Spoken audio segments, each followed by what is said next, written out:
Good evening to one and all present here. With immense pleasure, I welcome you all to the inaugural ceremony of the 6-day online faculty development program on cultivating innovation AI in healthcare, jointly organized by the Department of Artificial Intelligence and Data Science, Mahindra College of Engineering, Salem.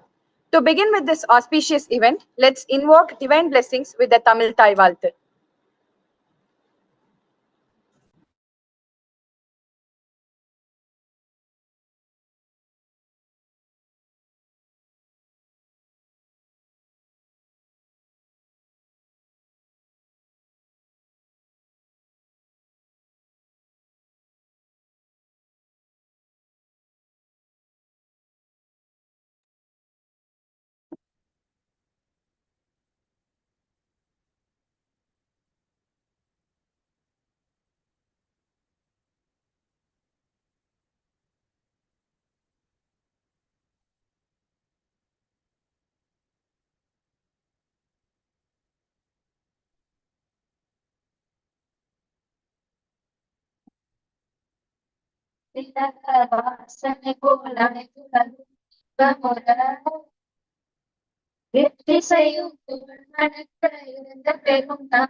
Thank you for that graceful rendition. To illuminate the path of knowledge and innovation, I now request our dignitaries to kindly light the lamp of the ceremonial lamp. Dr. N. Mohanasundara Raju Sir, Principal of Mahindra College of Engineering, Dr. R. Rekha Ma'am, Head of the Department, Artificial Intelligence and Data Science, and dear faculty members to light the lamp.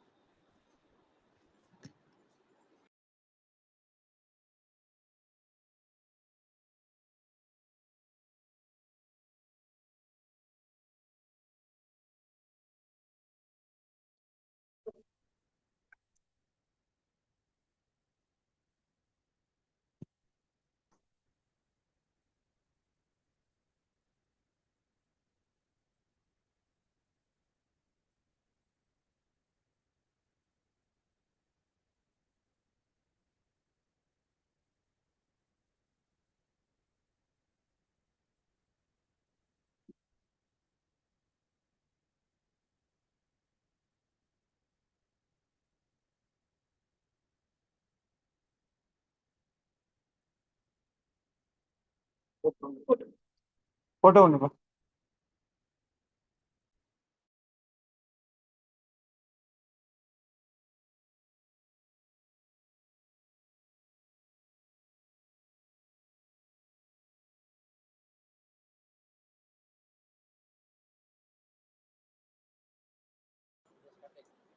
Thank you, dignitaries, for lighting the lamp of wisdom and inspiration. To formally welcome the gathering, I invite Dr. R. Rekha Ma'am, Head of the Department, Artificial Intelligence and Data Science, Mahindra College of Engineering, and Coordinator of AICTE-sponsored Atal 6-day online faculty development program to deliver the welcome address.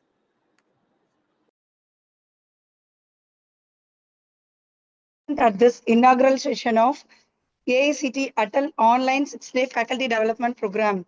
It's my great pleasure to extend a warm and cordial welcome to each of you on behalf of the Department of Artificial Intelligence and Data Science, Mahindra College of Engineering, Salem Campus, Minnamballi, Salem, to this AICT Atal-sponsored 6-day online faculty development program on cultivating innovation AI in healthcare, scheduled from 18th August 2025 to 23rd August 2025.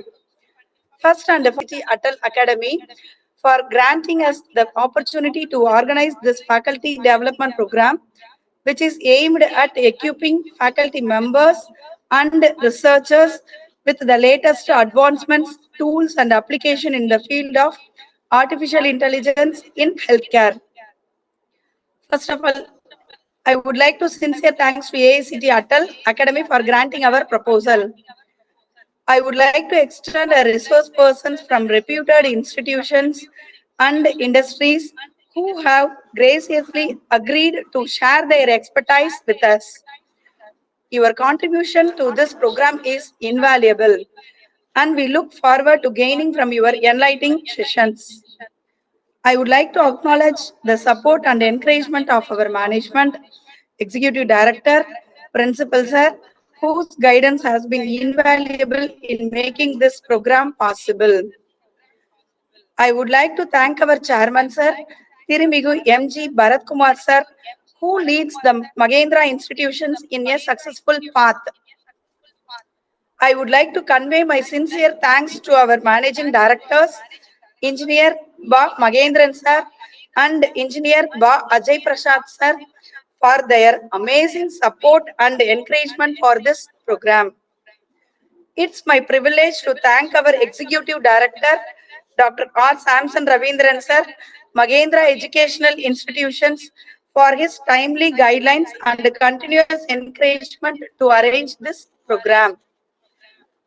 I extend my warm thanks to our respected principal sir, Dr. N. Mohana Sundararaju sir, who has been a leading light in encouraging such potential activities in our college. Welcome you, sir. I am happy to thank our controller of examinations, Dr. V. Ponniyin Selvan sir, for his excellent guidance and support. I also appreciate the effort of our coordinators, organizing committee, and technical team who have worked tirelessly to plan and execute every detail of this event. On behalf of the organizing team, I feel honored to welcome our esteemed speakers and all participants who have joined us from various institutions across the world. We are grateful for your presence and enthusiastic participation, which make this event truly special. The aim of this faculty development program is to provide a balanced mix of theoretical concepts, case studies, hands-on training, and meaningful interaction, enabling participants to enhance their academic and research capabilities. You will have the opportunity to engage with experts, learn the latest methodologies, and collaborate with your peers to enhance your knowledge and teaching skills. We believe this faculty development program will be an interactive, enriching, and memorable journey for everyone involved. I encourage all participants to make the most of this opportunity, ask questions, participate actively, and network with fellow educators. Let's work together over the coming days to build new skills, broaden our perspectives, and contribute to the advancement of education. Once again, I welcome you all to this faculty development program organized by the Department of Artificial Intelligence and Data Science, Magendra College of Engineering, Salem campus, Salem, and which each participant a fruitful and enriching learning experience over the coming 6 days. Thank you and best wishes for a successful program.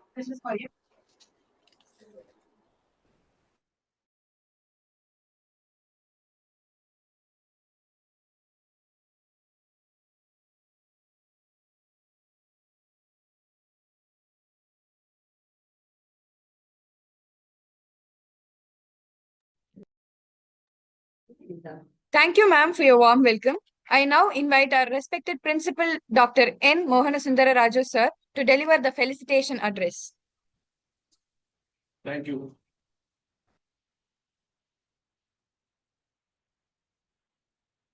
Take this up.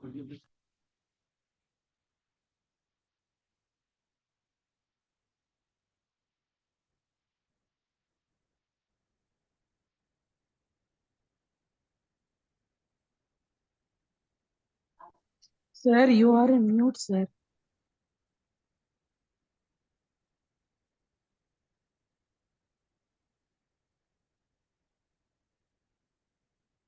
Sir, your voice is not audible.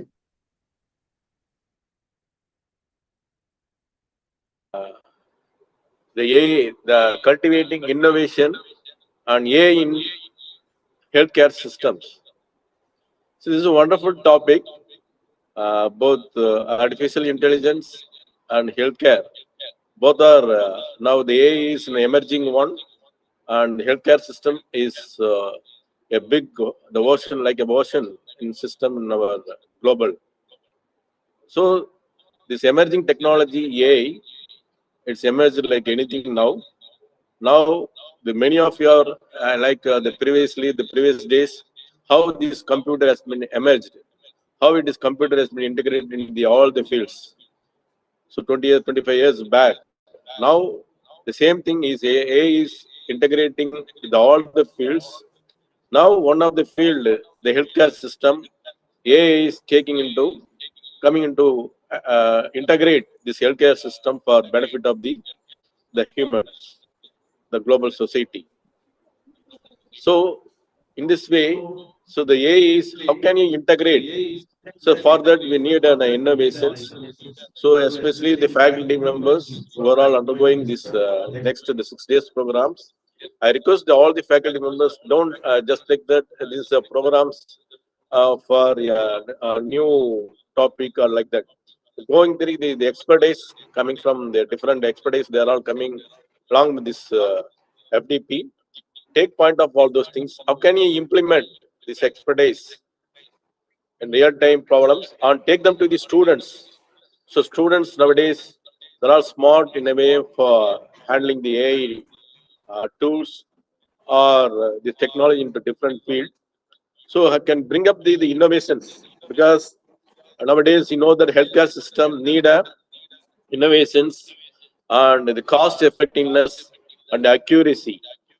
So all of you know that the healthcare system, how much I mean, the cost which involving by the ordinary human being. So how can you reduce this cost? And also the same time, the quality of the healthcare is very, very important. So this can be able to assess by with the help of this wonderful technology, the artificial intelligence. So for this, the data. So there are very, very important. How can you integrate this data, okay, into the healthcare system?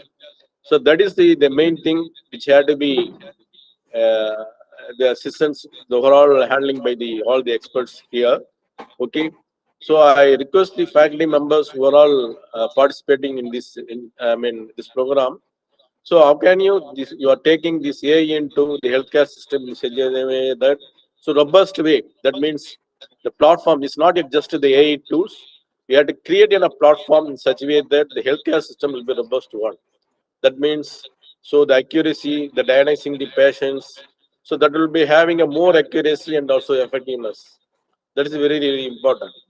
So as the IT professionals or AI professionals, so you have to be develop the algorithm such way that so how can you this algorithm incorporating the cost effectiveness one way, the other one is the effectiveness and also the accuracy. That is very important. Nowadays, you know that all the datas are taken by a lot of datas are taken by the many devices. So these datas will be helpful for the AI to integrate this healthcare system. At the same time, it's not only you are connecting the machines, you have to be connecting the human beings or the physicians. So that are more important to take a decision such a way that so it gives beneficial to the patients. Suppose a patient come up with previous days, it will take a lot of time to diagnosing the patient for what the disease is and how can you treat the patients for come up with the discomfort in their chest or maybe some fatigue losses like that.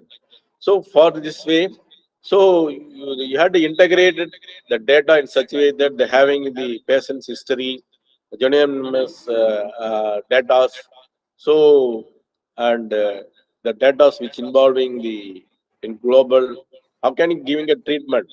So now AI is purely based on the data. So data should be robust and also should be reliable. It should not be biased.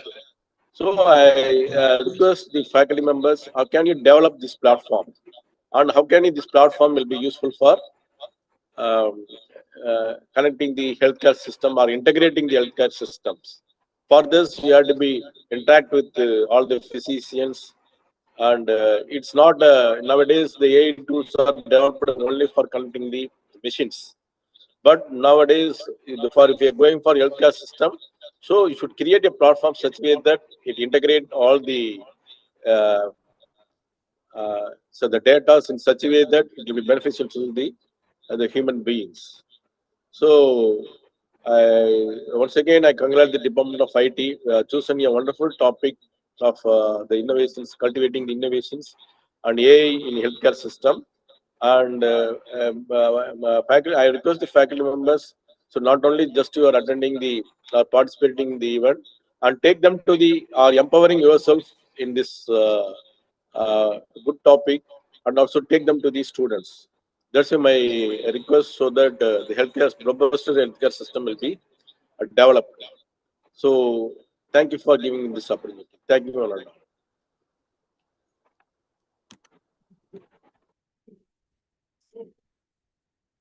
Thank you, sir, for your motivational words and support.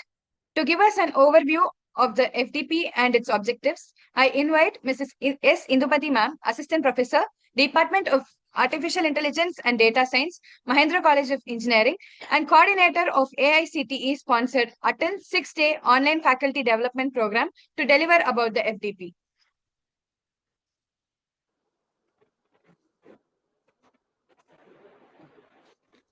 Good evening to one and all present here. It's truly an honor to address this gathering on the occasion of the AICTE Atal Faculty Development Program. On behalf of the organizing team, I extend a warm welcome to our Principal Dr. N. Mohanasundar Raju sir, our HOD, Dr. R. Rekha ma'am, resource persons, respected faculty members, and my technical team and enthusiastic participants. The AICTE Atal FDP is more than just a program. It's a movement towards continuous learning, collaboration, and innovation in higher education. The All India Council for Technical Education, or AICTE, has been a key pillar in promoting quality technical education in our country. Through the Atal Academy, the AICTE Learning and Training Academy, it aims to empower faculty with knowledge and skills in emerging areas of technology. The Atal FDP programs are designed to keep educators up to date with the fast changing advancements in science, engineering, and management, ensuring that the knowledge we deliver to our students remains relevant and impact. The vision of the Atal FDP is simple yet powerful: to build a strong bridge between cutting edge research, industry collaborations, and classroom teaching.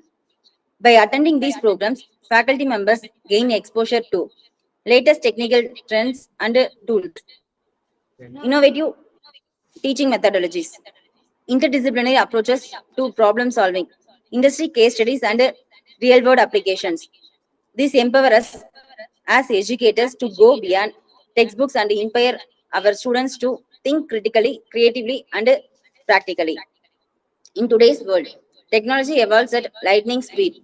Fields like artificial intelligence, machine learning, data science, IoT, cybersecurity, and sustainability are reshaping industries and societies. If we, as faculty, stay updated and well trained, we can pass on that knowledge effectively, producing graduates who are not only academically sound but also industry ready. The Atal FDP is also a platform for networking and collaboration, bringing together experts, researchers, and faculty from different institutions to exchange ideas and best practices. This sharing of knowledge strengthens the academic ecosystem of our nation. Before I conclude, I would like to acknowledge AICT for this visionary initiative, our research persons for sharing their expertise, and the organizing team for their dedication. I encourage all participants to approach these sessions with an open mind, ask questions, engage in discussions, and most importantly, take the learnings back to our classrooms. Let us remember, as educators, our growth directly shapes the growth of our students and, in turn, the future of our country. Thank you, and I wish everyone a valuable and inspiring faculty development program. Thank you, ma'am, for the detailed introduction about the FDP. Now, to introduce about resource person, I invite Ms. K. Srivani from Department of Artificial Intelligence and Data Science.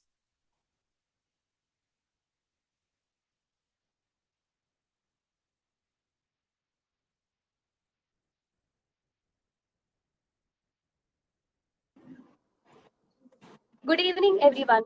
It gives me immense pride and pleasure to introduce a true academic leader, an inspiring researcher, and a role model in higher education, Dr. M. Sridevi, Assistant Professor in the Department of Computer Science and Engineering at National Institute of Technology, Tiruchirappalli. With over 15 years of experience in teaching, research, and institutional development, Dr. Sridevi has established herself as a leading academician in the fields of computer vision, image processing, AI and deep learning, virtual reality, and parallel computing. She holds a PhD from NIT Tiruchi and has guided several postgraduate and doctoral scholars.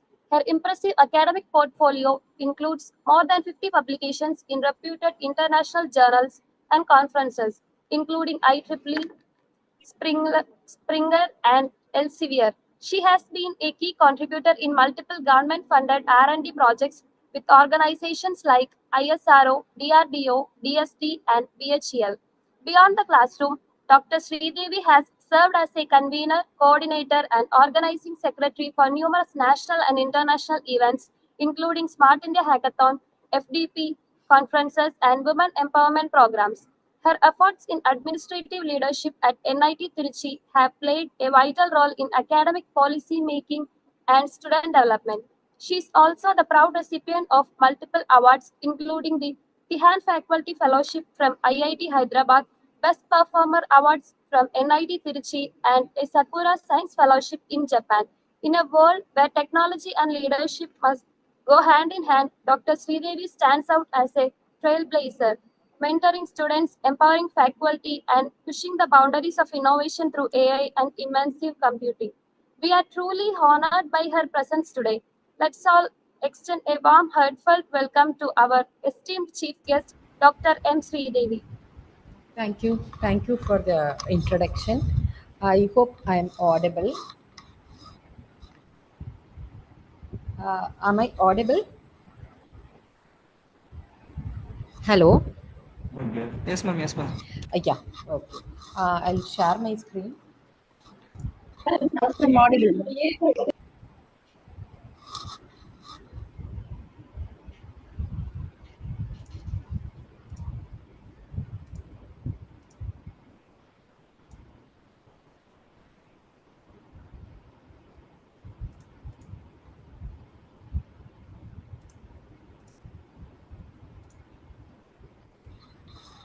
I hope my screen is visible to you.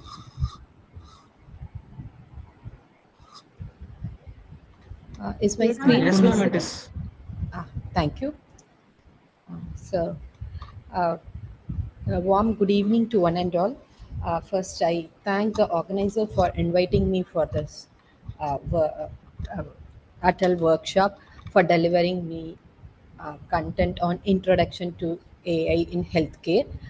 So, I'll be talking about the introduction to AI, how AI is useful in healthcare domains, what are all the challenges which is present in this domain, and then I'll be talking about an research gaps which is present with respect to an AI in healthcare sector. So this is the outline of my today's presentation. So if you have any clarifications or query, please feel free to ask me at any point of time. You can use chat box to write your queries, and organizers, please, you can assist me if there are any queries in the chat box. So I'll be moving on to the presentation content. So moving on to the introduction to an AI. So as everybody know, AI is an system which is going to make or which is going to mimic as a human intelligence. So when we talk about any intelligence, hello, hello, okay. Yes, ma'am. So somebody is talking in the middle, so I thought somebody is interfering on it. Okay. So when we talk about an intelligence, it's a capacity to learn and solve the problems. So how AI is useful, or how AI we are going to integrate? As its name suggested, it's an artificial intelligence, which means it is not a physical intelligence. It's a machine we are trying to simulate or mimic like a human. So whatever the human is doing, that same ability we are trying to get it from the machine. That is the ultimate aim of an AI. So ability to solve the problem. The problem can be any kind of problem. It can be any real world problem or any simple problem or anything it can be. We are trying to use a machine to solve the problem which is given to it. And ability to act rationally, and also ability to act like a human. So this is a major key points with respect to an AI. So as this is a technology or a technique where we can able to make a computer to recognize, or it can able to mimic as a human intelligence. So to perform this task, there are some set of uh, reasoning, or some set of logics or rules or decision making informations need to be given to the machine, so that once machine is trained, the machine can able to mimic like a human. So for making a machine to mimic like a human, very important thing is you should teach the machine with some kind of data, how the data will look like. If this is the case of data, what will be the output we will be expecting. All those things you have to teach it to the machine, so that in future machine can able to predict and analyze as a human is performing. So under artificial intelligence, there are two major classification of learning. One is on machine learning, another one is on deep learning. In the case of machine learning, it uses some statistical technique to analyze the information which is present in your data, and based on those analysis it can able to perform the required task. So the same thing it can be used by a deep learning algorithm. It has a huge number of neurons through which we can able to attain the required task. So it requires a vast amount of data to train the system. With that we can able to attain the required result. So coming to the principles of AI, so the basic definition involves it is just a machine which is going to mimic like a human. Now moving on to the principle involved, as I already discussed. So when we talk about an AI, so it requires a huge amount of data to be trained on the system.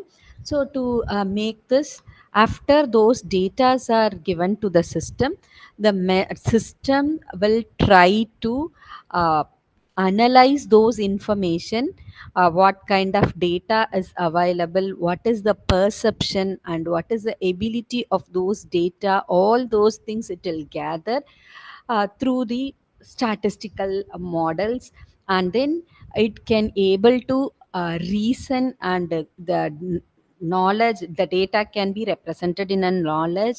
Based on the reasoning and the data knowledge, we can able to plan, and the model can able to learn, and it can able to even communicate with the human as well. So the main principle behind this is reasoning, knowledge representation, planning, learning, and communication.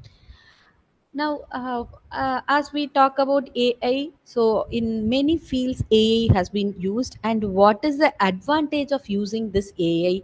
So what makes this AI so powerful, and what this buzzword everywhere AI in many applications it has been used, and those uh, benefits we will discuss. So this motivated or makes the model to work in many applications, and it is used in more applications. Still it is more things are developed based on this AI techniques.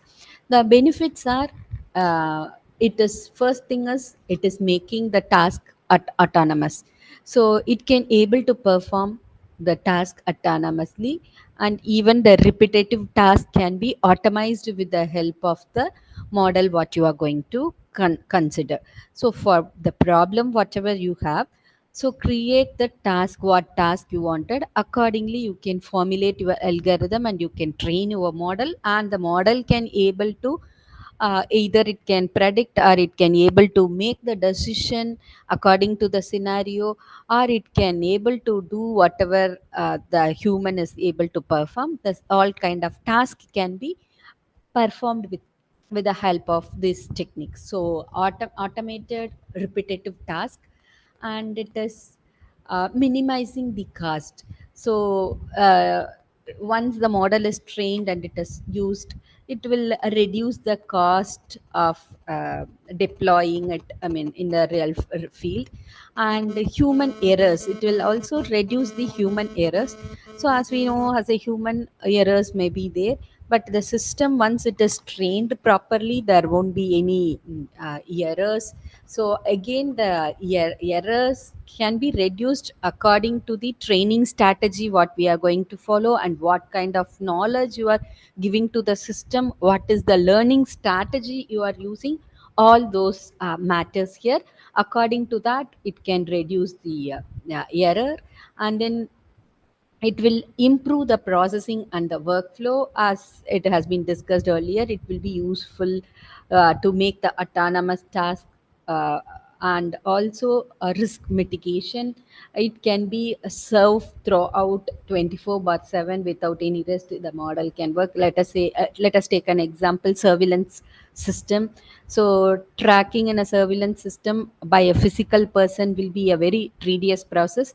So you can depute an AI model. The model will always trying to capture the video feed which is captured from the surveillance camera, and it can able to track any kind of misbehaviors are happening, any malfunctions happen. All those information can be easily identified without any human intervention, and also it will work continuously without any delay or without any break. It can able to work, and also it can able to provide the results in a very faster way. That is another advantage, enabling a quicker decision making. So it will make a decisions very faster, and it can able to provide it. So another important thing is, as I said, there is it reduces the human error, so which improves the efficiency and the accuracy of the system. So according to the example I gave it, surveillance system, the accuracy will be increased. So when it comes to an healthcare domain, for example, a MRI or a CT scan of a particular person is provided, the AI model can able to predict whether a person has a tumor, or whether he's normal or abnormal. All those informations can be computed with the help of these these techniques, with the help of AI models.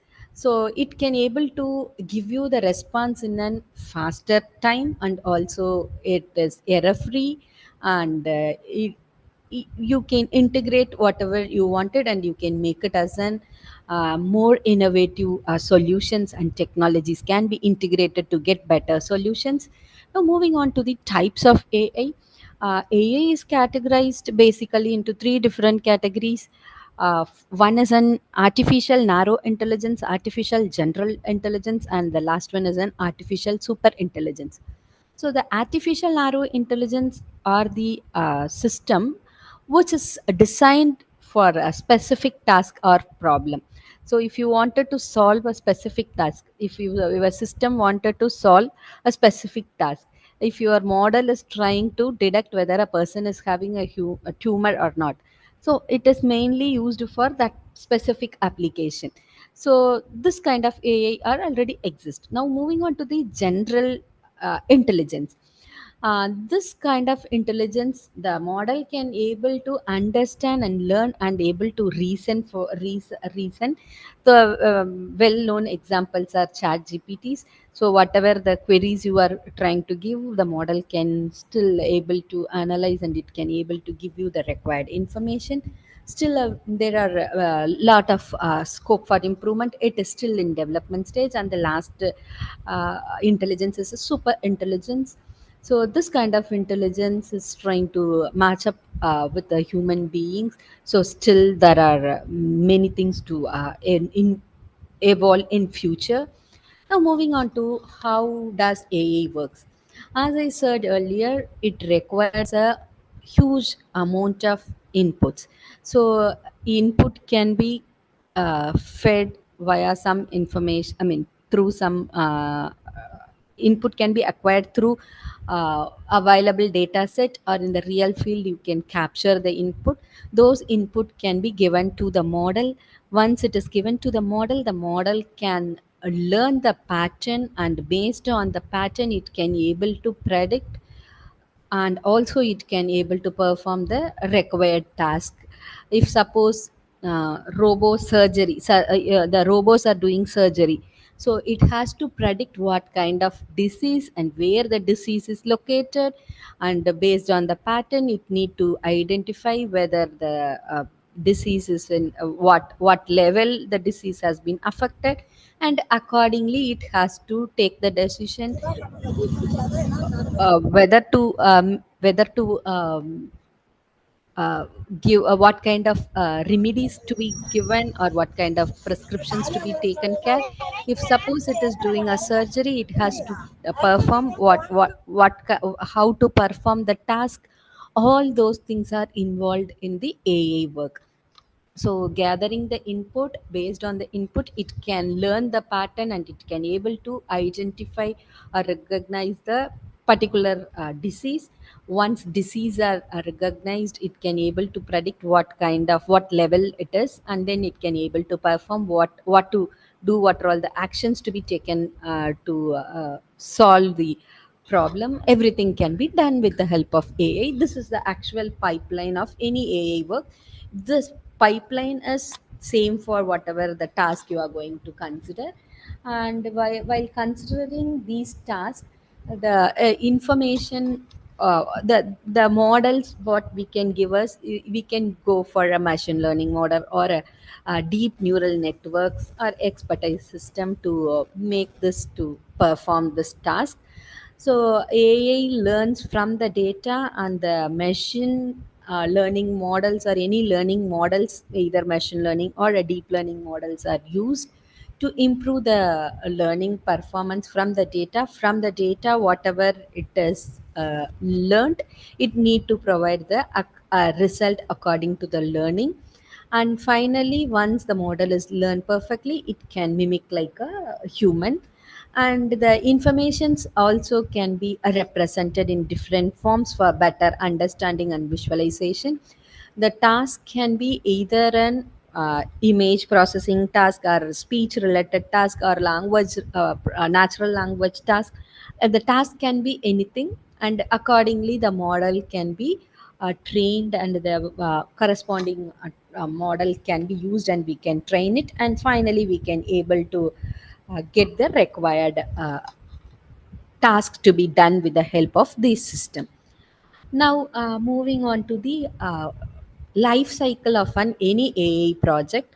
As I was talking about AI project, the first step is in data collection. So you have to collect data from the different source. Either you can collect it from the available openly available data set, you can use it for data collection, or you can collect the data in a real field environment. So once data are collected, the data need to be pre-processed, because when once you are collecting the data, there might be some kind of noise which is available on your data. So to remove those noises, or to make the image to a required size, we have to go for a pre-processing technique. So different pre-processing techniques are available. Once the data is pre-processed, it can then move on to the feature engineering. So the features are selected from the data. As I was talking about data, the data can be either a textual data, or it can be a image data, or it can be a signal, or it can be a video data, whatever data. Accordingly, the features can be extracted. Once the features are extracted, those features can be fed to the model, and the model can be trained and tested. The model can be evaluated based on the performance. Once it is reaches the required performance level, you can deploy the model. So if required, we have to optimize the model. If more errors are there, you need to optimize the model, fine tune it, and finally you can able to get the good model, optimized model. And finally the model can be deployed and integrated into the real field or the real environment. So once it is deployed, monitoring and maintenance is a very important thing. Regular monitoring and maintenance, because new data can come. Those data need to be trained and informed to the system that these kind of data are available. Let us say weather prediction data. The data can be changing each and every day. Those informations, when new information comes, it need to be informed to the model, and accordingly the model need to be updated according to the data what it is provided. So this is a basic life cycle for any AI project. So whatever application you are considering, this life cycle is a very important life cycle. Now moving on to the data. As I said, data is very important for making this process. So we are going to make a knowledge representation in an AA. How are we making a knowledge representations? So the knowledge representation in AA is referred to as, it's a information which is an encoding information about the uh, real world information. So the whatever the data we are capturing, that may not be uh, understandable by the system, AI system. That data need to be uh, that data need to be formatted so that the AI system can able to uh, use those data and utilize for the further task. So whatever the environmental perceptions, based on the perception, the data will be captured. Based on the problem statement, you can capture the data. Once the data are captured, we are trying to make a knowledge representation, and knowledge, the learning process will take place. So according to the learning and the knowledge, we are trying to provide different kinds of reasoning. It can be a decision making, we can say. Either it can be a if rule, or it can be a simple decision tree, you can have it. And or some kind of logic, you can use it for reasoning. Accordingly the model can able to execute, and it can able to provide the required result. This process enables a machine to reason, learn, and to take a decision based on the whatever data we are providing. And finally it is trying to mimic as a human whatever the task we are trying to do. It is finally trying to plan and execute the required task. Now, what are all the challenges which lies with the knowledge representation? And there are different challenges with respect to the data. One is an complexity. So representing all possible knowledge about domain will be very complex. So that need to be sorted out. Ambiguity in the data is also creates a very difficult to process, and this will create a problem when you are training. Scalability. So as data are changing, whenever the new data comes into it, we need to adapt it according to the storage and the processing power. The data need to be uh, added onto it. It should be scalable to increase the data size. Knowledge acquisition is how are we gathering the knowledge, and how are we encoding the information, gathered data information into the machine readable format, is a very crucial task, and reasoning and interference. And reasoning is mainly useful for decision making and for problem solving. And how are we going to reason this? What kind of algorithm we are going to use? Those algorithms should be effective, and also it should be accurate to provide the required results. Now, these are all the basic things which is related to the data. Now, moving on to the computerized learning strategy. So, how machine is learned?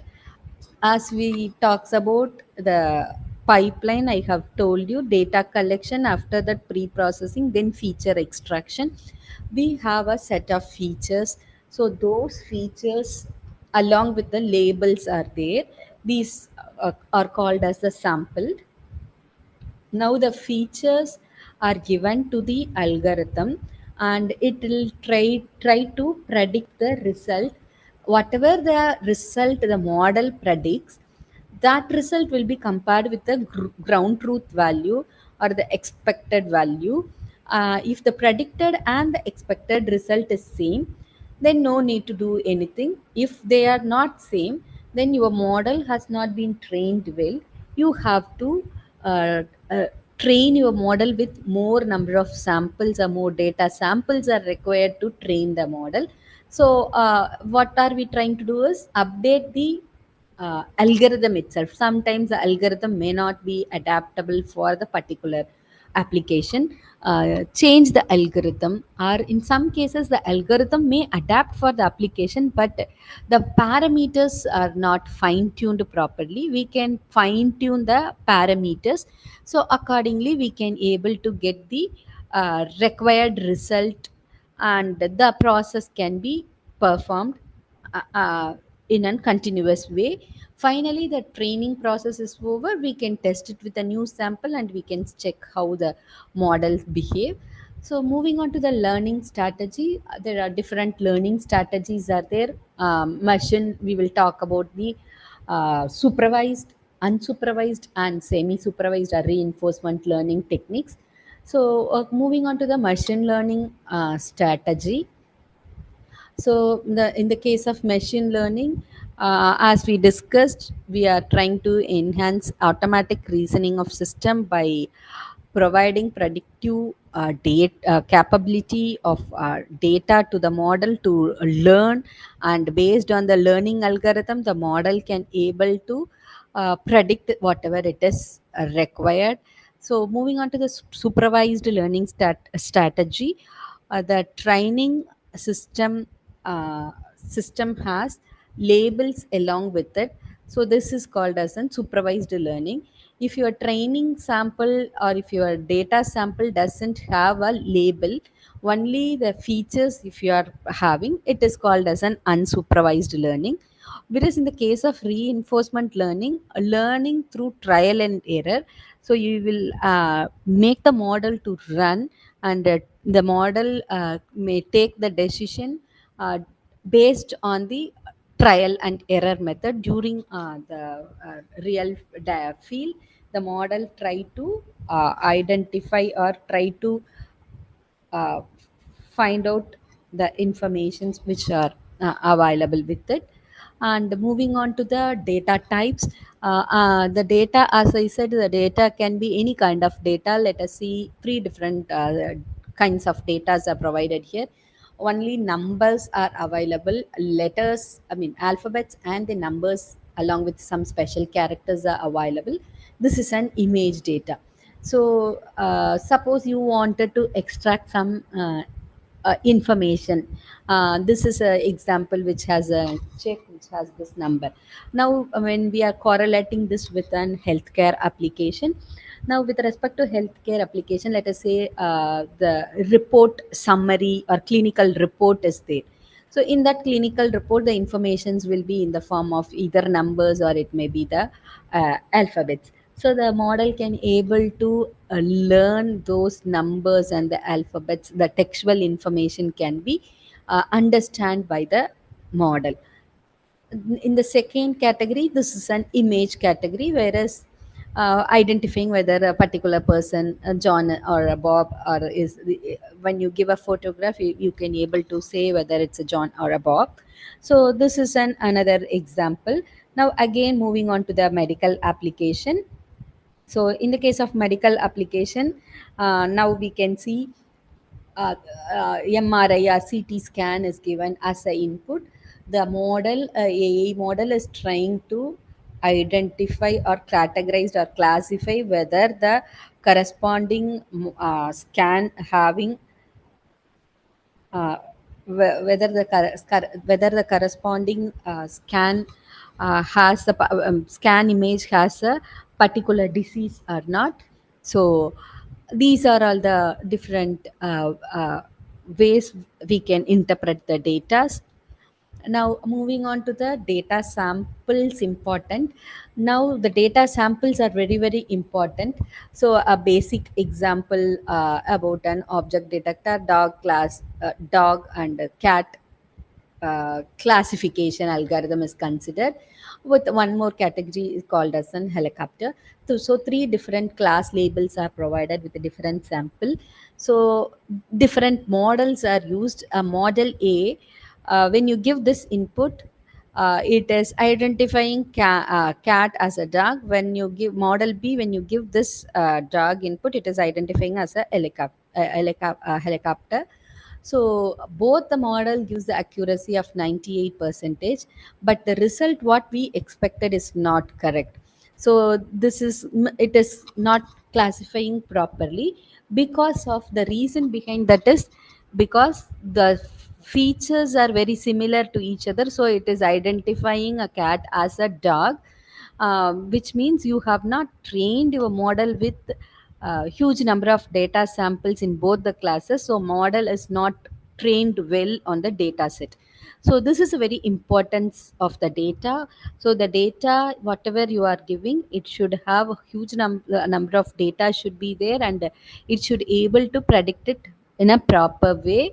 uh, that is very important. When we talks about supervised learning, learning algorithm, supervised learning, we are trying to classify what category or what class this objects belongs to. So in this class, it is obviously we can able to track out all these belongs to one class, this all belongs to one class, and this is belongs to another class. So in the case of supervised learning, the model will be given that if this is the way, if it is this data, this belongs to one class, maybe circle informations, star and plus information, or these information, if these features are available, this belongs to class 1, class 2, class 3. This is the way we have represented it. When a new data sample comes, automatically the model will try to find out whether it belongs to class 1, 2 or 3. And whereas in the case of unsupervised learning algorithm, it doesn't have any categories. Based on the clustering information, it will categorize the data into group 1, group 2, group 3, or class 1, class 2, class 3. In the case of semi supervised algorithm, half of the class is this, half of the class is this, and we need to identify only few data sample. We have few samples which has the class label, other samples doesn't have the class label, which belongs to an semi-supervised learning algorithm. Now, the different learning algorithms that can be used for a supervised, unsupervised, and semi-supervised are uh, in case of supervised learning algorithm, prediction and classification regression models are used. Unsupervised algorithm, clustering, associativity, probability distribution estimations, and semi-supervised algorithm and reinforcement learning, decision making algorithms has been used. Now moving on to the again the detailed informations of a supervised and the non-supervised algorithm. As I said, we have informations, any kind of data we can have. It can be a text data or image data, or it can be a sound data, or audio data, or it can be a video data. These data are given to the model. I mean, the features are extracted. Once the features are extracted from the information, so those knowledges are given to the machine learning model for further learning purpose. During the training process, the model will learn what kind of data it has and what kind of information it is having. All those are learned. Once it is the learning process has been done successfully, we can test it with a new sample data. So when this data is an data which is not shown to the model during training process, and the new data is provided, and those data will be given to the model, and the model will predict it. Based on the prediction result and the ground truth, we can analyze whether the model is able to predict, how much accuracy it can able to predict it. Whereas when it comes to an supervised learning algorithm, it doesn't have any label at all. Only the data samples are available. With the available data sample, the model is trying to categorize or group the data samples into different classes. And when new information during testing process, when new samples are specified, the model will able to make the cluster, and accordingly it can able to classify the required information. So whereas in the case of two major learning algorithms related to supervised learning is classification and the regression model. In the case of classification, it will find out what type of class the corresponding objects belong. Whereas in the case of regression, if some data points are missed out, it can able to predict, and it can able to give you the predicted value. So this is with respect to the classification example. The examples along with the class labels are there, and it is when it is given to the model can able to say whether it's a belongs to label 1, 2, 3, or label 1, 3, 4, or 5. It can able to predict, and it can able to classify, and it can able to say. uh, so different more techniques can be adapted for supervised learning. So it can be a linear classifier, or it can be a parametric probability function, navy based classifier, Gaussian discriminant analysis, hidden Markov model, probability graphical model, non parametric model such as KNN, kernel regressions, kernel density estimation, local regressions, and non-metric methods such as classification and regression tree, decision tree, aggregation method, which is an Adobe boost, bagging algorithms, ensampling. All ensampling algorithm comes under the aggregation learning techniques, and random forest, everything comes under that. When we move on to the regression model, so as I said, when a data point is missed out, it can able to predict the corresponding data point from the existing data points with the help of the statistical properties which is associated with the data points. So it can be either a linear regression model or a curve regression model. In the case of linear regression model, for this data point, you can see this is the line which is trying to fit the data point, but it is not that much suitable for this application. So in this case, curve kind of regression models are better, and it can able to give the better result. So based on the data, you have to analyze, and you have to use the required model, whatever it is required. So these are all the values, and the regression model is trying to provide you the final predicted values. When we move on to an unsupervised learning algorithm, it doesn't have any supervisor, which means it doesn't have any class label which is associated with the data. Only data points are available with us. With the help of those data points, we are trying to categorize or group them according to the some features. The features may be color feature, shape, or texture feature. Accordingly we can categorize and group it. So the first is an cluster. I mean, the techniques we can follow is an clustering algorithm. K-means clustering and spectral clustering are the best method which is used for a unsupervised learning technique. And the last category is in reinforcement learning. In the case of reinforcement learning, agents are used for taking the decision based on the environmental information. Information, the agent will be either rewarded as a positive point or a negative point. So accordingly, the action will be taken place. So when false category comes, the negative or a penalty will be provided. If it's a correct category, positive rewards will be provided to the system. So accordingly, the system can based on this feedback, the system can train itself and it can able to predict correctly when it is doing in a corresponding environment.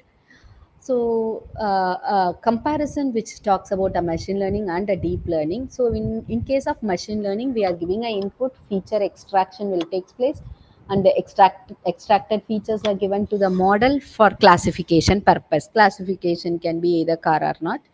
Whereas in the case of deep learning, the advantage is that we no need to do the feature extraction task. Now, when you give this input and when you have a huge number of deep neurons are integrated, the model itself will try to figure out the features corresponding to the corresponding images after the training process, and it can able to classify according to the extracted features. So this is the this is the reason why deep learning algorithm is more popular. The task of feature extraction is done by the machine itself, and also, as I said, it has a huge number of neurons, so computational process will be very heavy when compared to machine learning model. It requires a huge computing power to train and test your solution. There are different frameworks and tools are available to make use of this kind of learning strategies. And the frameworks which are used are TensorFlow, PyTorch, and Keras are the frameworks which can be used for accompanying the deep learning task, and Scikit is used for performing the machine learning task. There are different platforms which are available to perform this training task. Vertex AI, Amazon, and Microsoft Azure, and IBM Watson Studio are the different platforms which are available to make your process, to run your model and deploy it. And specific application oriented tools are also available via big ML. It is mainly for machine learning purpose. Vika, again, it is used for the machine learning purpose. Cabiflow and Hugging Face are mainly useful for deep learning process for NLP and image related tasks. These are mainly used. And moving on to the AI. So as of now, the first part I have discussed the basics of AI. What is an AI? What are the flow or a life cycle of an AI? Why data is important with respect to AI? What are all the learning strategy we can follow, and what kind of tools and frameworks are available to make or to implement those algorithms we have discussed so far.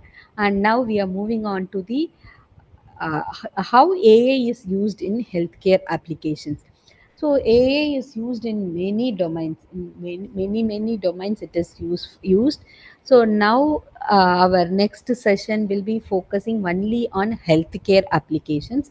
So with respect to healthcare, it is used for diagnostic imaging and treatment personalization, virtual health assistant, predictive analytics, and robotic surgery, drug discovery and development are major usage of AI in healthcare application. Apart from this, few more applications we will be discussing in detail. So now in another 30 minutes, we will be discussing about how AI is used in each and every applications of healthcare domain, mainly focusing on diagnostic imaging and personalized treatment and drug discovery. and how the robotic surgery takes place, what kind of predictions can be done, all those things we will be discussing.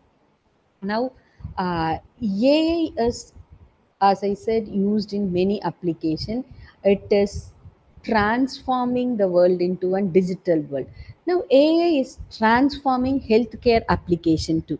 In what way it is transforming, how it is useful, and what are all the challenges which is persist when we are using an AI in healthcare application, and what are all the feature scope of AI in healthcare. All these content we will be discussing one by one. Now moving on to an AI transferring in healthcare application. First is an when it comes to an diagnostic purpose.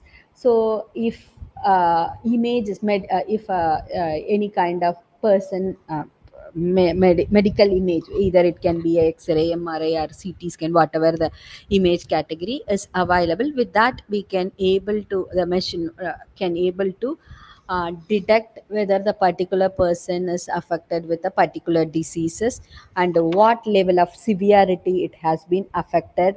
The AI will able to analyze the input information through which it can able to find out the disease and the stages of the disease, and it can able to do it in a more accurate way than the human expert is performing, and it can able to do it in a faster way also. Second is an personalized medicine. AI can analyze the patient's data. So, what kind of data it will analyze? It will analyze the history of a medical history of a person, and also the genetic information, whether the parents or somebody in the family has such kind of disorders will be captured, and based on the lifestyle, how of habits, food habits, and the lifestyle of the person, it can able to say what kind of treatments need to be done and what kind of side effect may be there for a particular person. And the another important application is in drug discovery. So AI is used to make a drug development process, because there are vast amount of chemical components are available. So with the by using those, the model can able to predict or the drug uh, compositions, and this will save the time and the resources which is utilized for making it in the laboratory test.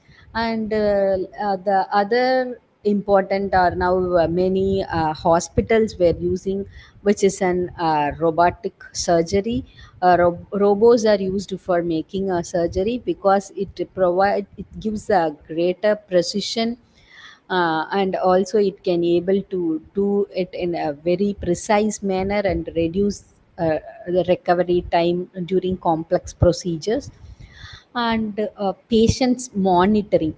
So with the help of some wearable sensors, the patient's vital information such as BP, blood pressure, all those informations can be computed, and if some abnormality is there, it can be immediately intimated to the clinical assistant, so that the patients can be taken care immediately. And administrative task, even not only with respect to diagnostic or for drug discovery, even administrative task such as appointment scheduling, billing, managing all these electronic record. The AI models are used even for creating the summary of the report. If report is available, summary can be, or prescriptions can be given. If a doctor says about the medicine name, the automatic prescriptions can be taken care. All these things are the administrative level, it can be useful. And the last one is an mental health. So AI is used as an virtual assistant. If a person is affected with the mental health or required some sort of companions, then AI can be used as a virtual assistant to give the companion. Even kind of therapies can be done with the help of AI systems. And these applications we will be discussing further. Now moving on to the enhanced diagnostic accuracy. Yeah.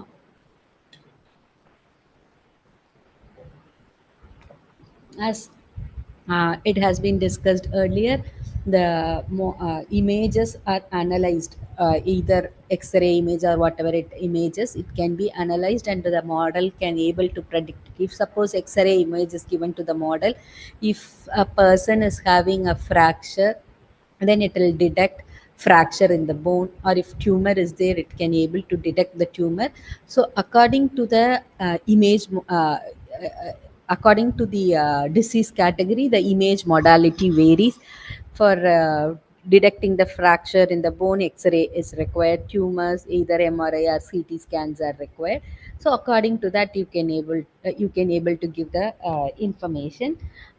Even next is automated image analysis. AI is trying to analyze from the input which is provided to it. So without any it's freeing up the radiologist and the healthcare professional. It can able to recognize and it can able to analyze it, so that the doctors or the healthcare professional can concentrate on other complex tasks instead of analyzing the basic things. So how it is done? So this is an human. From the human, the image is captured using any kind of image capturing equipment. Either it can be an X-ray, MRI, or whatever the equipment you wanted. Accordingly, you can capture, and the corresponding image will be fed to the model, and the model will segment this foreground and the background, and features are extracted, and finally it can able to identify whether a person is affected with the Alzheimer's disease or not. So accordingly, bone images can be given, and it can able to say whether a person is affected with fracture or not. And again, this kind of AI system also supports the clinical decision and diagnostic support. It assists the it assists the healthcare professions to give more accurate diagnosis of the data, and also it will suggest the condition of a disease, what level a person is affected. All those informations can be done with the help of this AI model. So further, what kind of treatment are the what decisions can be taken, all those decisions can be gathered with the help of AI. So once the image is acquired, it needs to be pre-processed. Either it can be enhancement of the image or noise removal, or it can be segmentation. And the image, once it is analyzed, once it is pre-processed, it is sent for the analysis phase. In the case of analysis phase, it will try to analyze the features, and the features are fed to the model, and the model can able to interpret what kind of disease is present or not. If it is present, what level it is affected. All those informations can be computed with the help of AI machine or a system. And the second task is personalized treatment. So, as I said earlier, based on the patient history, either medical history, genetic history, and the lifestyle of the patient, the data are collected and it is given to the AI model, and the AI model can able to provide a treatment plan and optimization, meditation dosage, and predict the treatment outcome. What kind of treatment need to be done, all those suggestions will be provided by the AI model after analysis. And the third is an drug discovery. In the case of drug discovery, as I said, there are huge number of data are available. It's very difficult to um, do it manually, and finding out it will be a time consuming and cost associated process. So AI is used to develop a personalized drug system. So it will try to make all the combination, and it will try to generate the required structures, and also it can able to synthesize the data. So generative AI models are used to create a molecular structures. So a novel molecular structures can be created to specific biological target.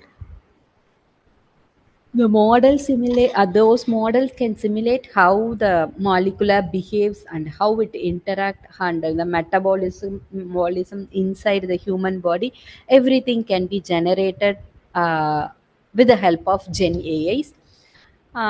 This is a simple example. The moleculars are here. The AI model is trying to find out the molecular drug compositions of from this molecular structure. If sequence is provided, it can able to generate the corresponding structure. If drugs are given, it is encoded and the model is given, and finally it can able to provide you the results.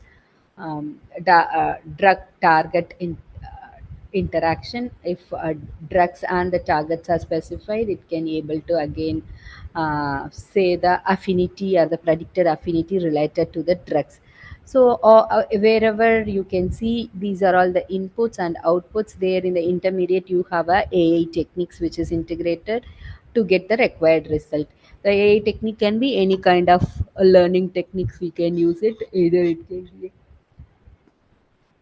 machine learning or a deep learning algorithm. We can use it, and the data can be anything. So moving on to the robotics, which is an surgical assistant. So the AI robotic arms are here, so it will helps the doctors to do the operations. It will assist the surgeon in performing a complex procedures. It can able to do it in a very precise manner. That's why this robotic or surgeries are very powerful, and also it is used for many diseases, knee surgery and all. The robotic assistants are used for the those surgeries. So with the help of doctors, it can able to they can able to assist, and the robots can able to do the operations. Monitoring patients.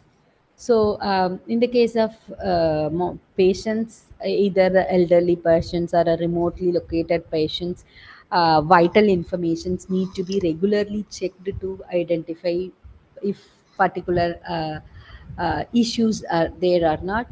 If any abnormality are visible, then it can be alerted, so that they can be given a proper treatment on time. The informations can be captured via wearable sensors, or it can be captured through some other physical devices, and with that it can able to perform the operations. So electronic health record of a patient. So it has all these informations, clinical information, patient history, questionnaires related to lifestyle and the genetic disorders, and those informations are fed to the clinical decision support system. So the AI model will analyze those data, and accordingly it can able to give the clinical decision for a particular patient. And finally the decision making has been done with respect to the visualization and the recommendation. Finally it will be provided. And the sixth one is an administrative task. So as I said, in the case of administrative task, billing can be done with the help of AI models. Even making an appointment can be done, or saving all the electronic record for future use, and analysis of those record can be done with the help of AI models. This models are streamlined operations and used for resource optimization. So predictive analytics for resource allocation, it can able to predict patient admission, optimize the usage of hospital bed, and allocate the required resources, and reduce the waste and improve the overall performance of the system. And in the case of automated administrative tasks, billing, appointment scheduling, medical record management, everything can be centralized, and it can be AI can able to perform this task. And the last one is in mental health. With respect to the mental health, AI analyze the patient conversation and the interaction to assess the mental health status and identify the potential risk. If suppose a patient feels lonely, then it can act as a virtual assistant, and it can able to talk to the patients based on the emotions, and it can able to help the patients to recover soon from the diseases. Even it is used for the therapy support. AI powered tools can provide personalized support and guidance to individuals seeking mental health treatment. So the kind of therapies can be done with the help of this.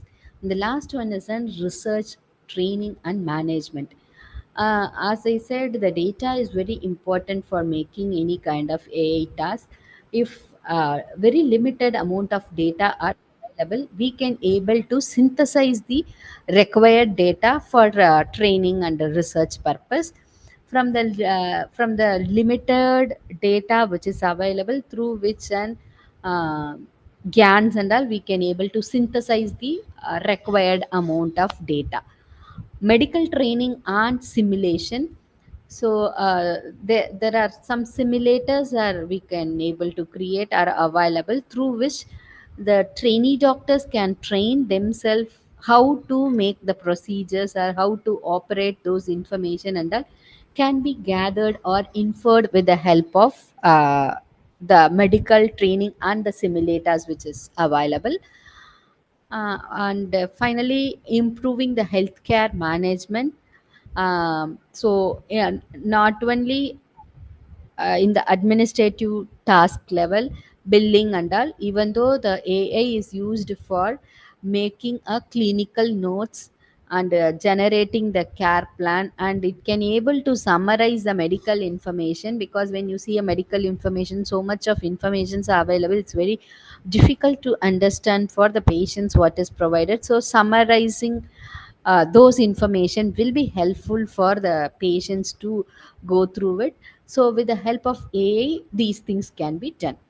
Now, application level insight, as we have discussed as of now, it can be a textual information or it can be a image informations. We can feed it to the model, and the AI model can be a ML model or a deep learning model, or it can be any kind of a pre-trained model. It's a kind of deep learning model, or a transformer model can be used for the required to get the required task to be done.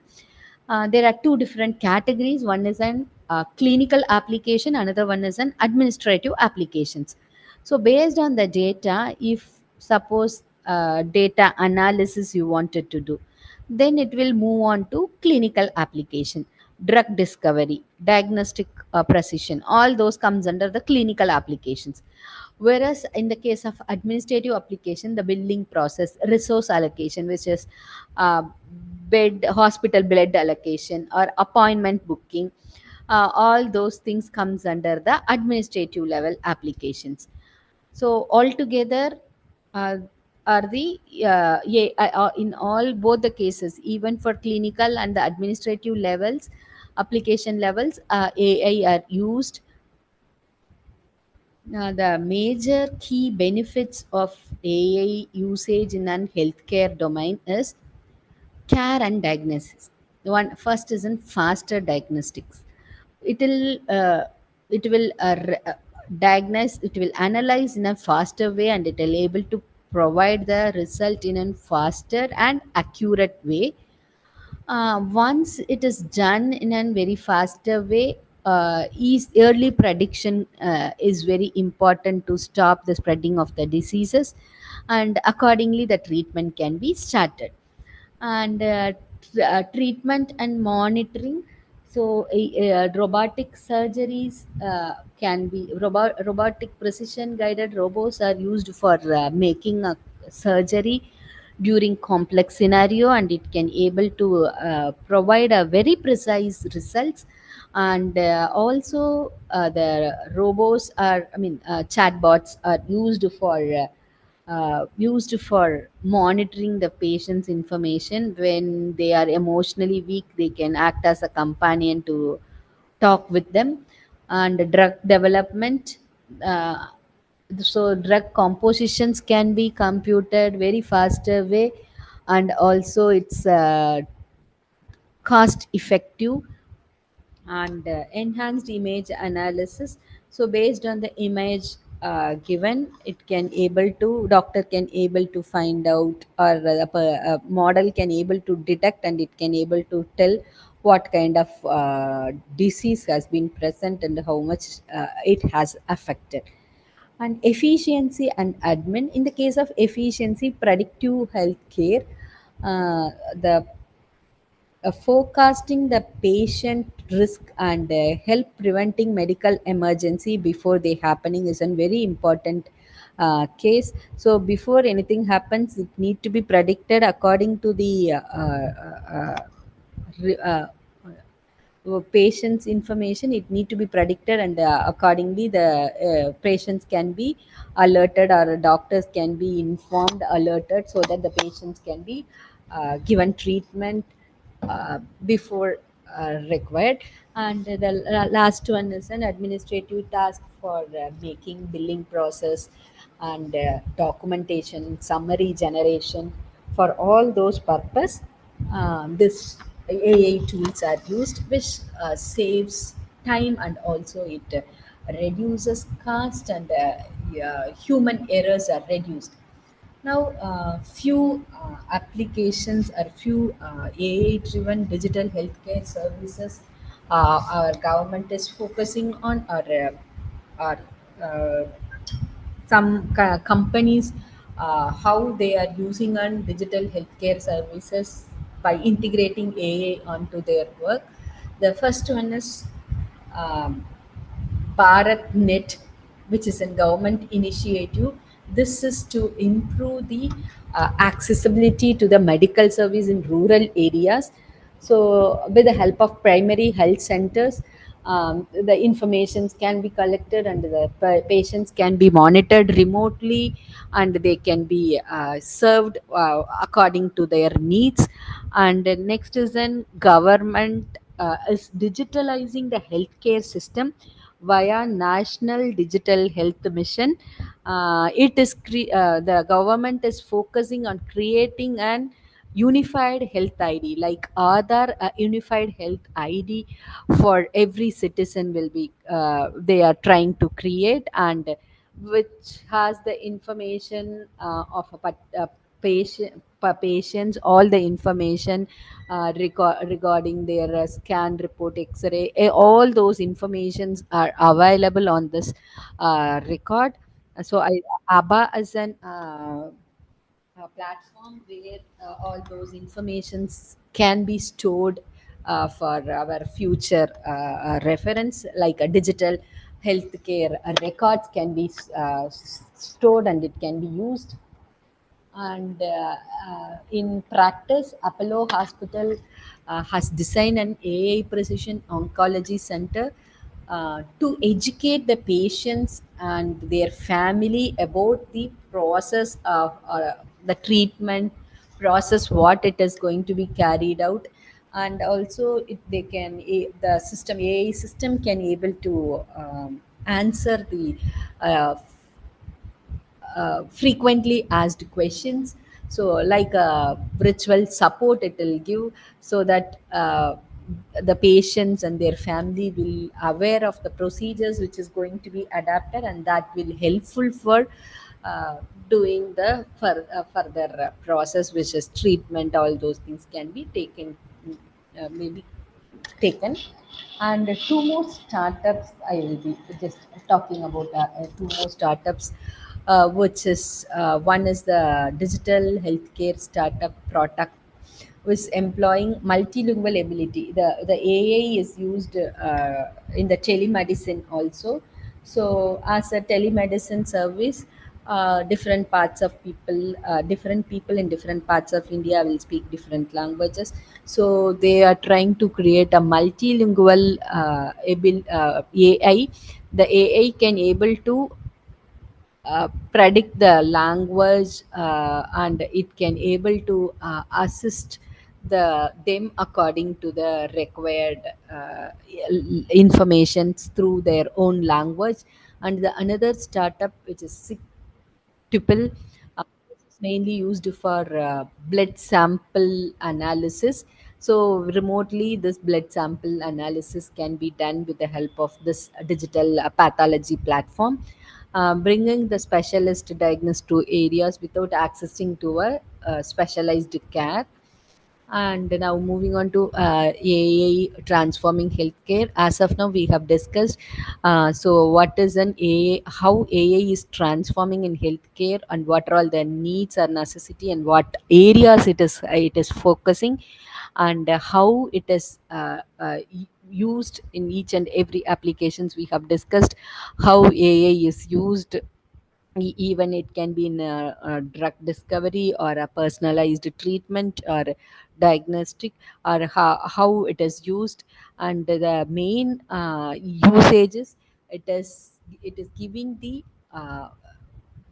good improvement or enhanced efficiency and accuracy, and it reduces the time and cost involved on this. And also remote access facilities are available to make use of it. So these makes the AI very strong in an healthcare applications. And I'll show you a video how the robotic surgery is performed. Just the video which talks about. Uh,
So I think this small video will help you to understand how AI is used. Even though the robotic surgery, the robots are not used in the field for making operations. With the help of doctors, the robotic surgeries are carried out.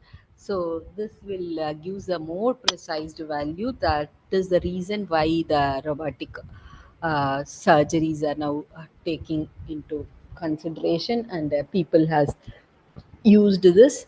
And moving on to the challenges. And so another 10 minutes I will be talking about the challenges in AI, and what are all the gaps which is exist in AI and in healthcare domain.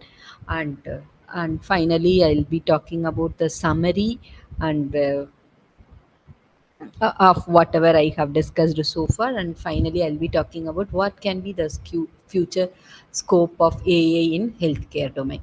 And after that, I'll give you a time for discussion. If you have any queries, you can ask. Now, moving on to the challenges in AI. So, as we talked from the starting of the slide, I am talking about data, data, data. Data is very important for it. So, data dependency is a very, very challenging problem. Getting a large quantity of data is a very difficult, and also sometimes the quality of data what you have obtained may not be good, and there might be some bias in the data. So these imbalance in the data set, all these causes an data dependency problem. This will affects the overall performance of the model.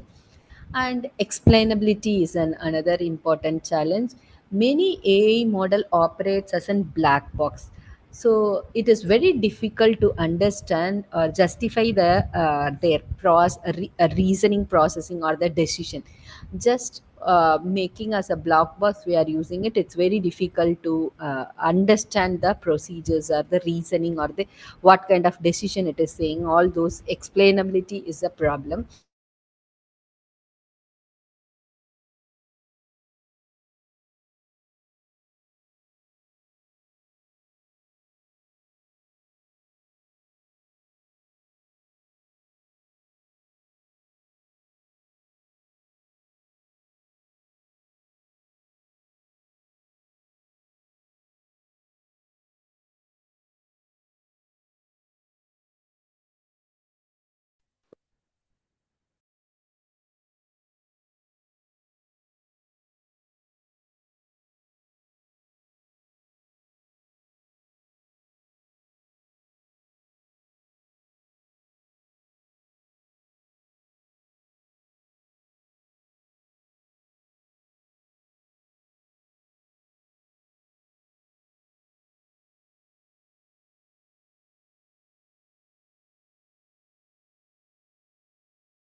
Morning.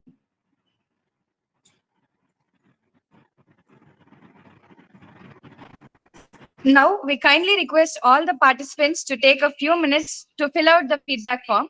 Your responses and suggestions, they will help us improve even better programs in the future. We would be grateful if you could share your feedback. Hello, ma'am. Good evening, madam. Good evening, madam.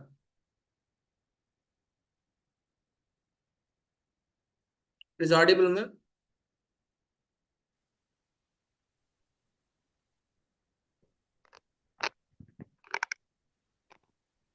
Feedback form is not coming in the WhatsApp group.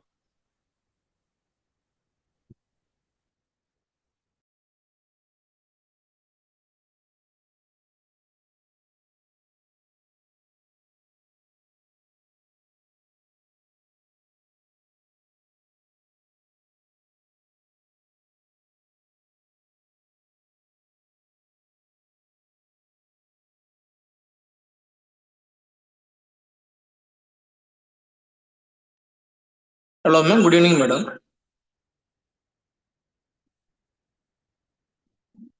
Hello. Hello. Yeah. Good evening, madam. Yeah, sorry, I have a power cut issue, so I couldn't continue. So I'll just complete it. Yes, sir. Sir, can you? Ma'am, this is Saravanan, ma'am. Yes, sir.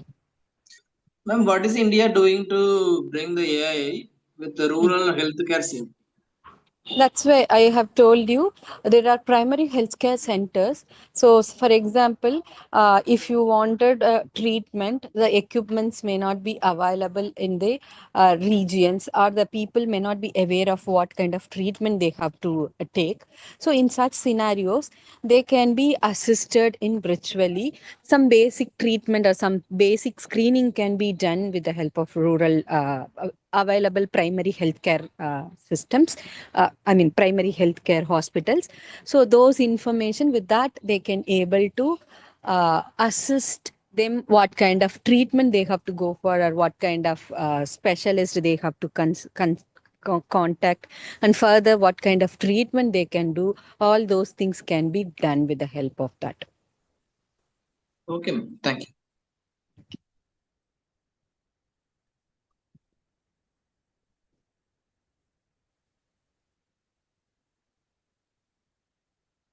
Now I'm talking about the challenges in AI. Computationally, it is very heavy because of considering the large amount of data. So it has very computational will be very heavy. That is also one main challenge. And last and one important challenge is an ethical concern, because when we are dealing with the human objects, ethical concern isn't very important. So the data what we are collecting or whatever we are using, that is very confidential data. So ethical concerns are very important when we deal with this kind of healthcare applications. Can you move on to the next slide? As I was talking about data privacy and security, so it is very important to have data in a secure way, and there should not be any bias in the algorithm.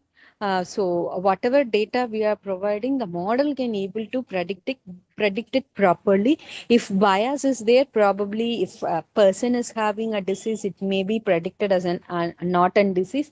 That is also a problem. So that should not be there. Biasing should not be there in your algorithm.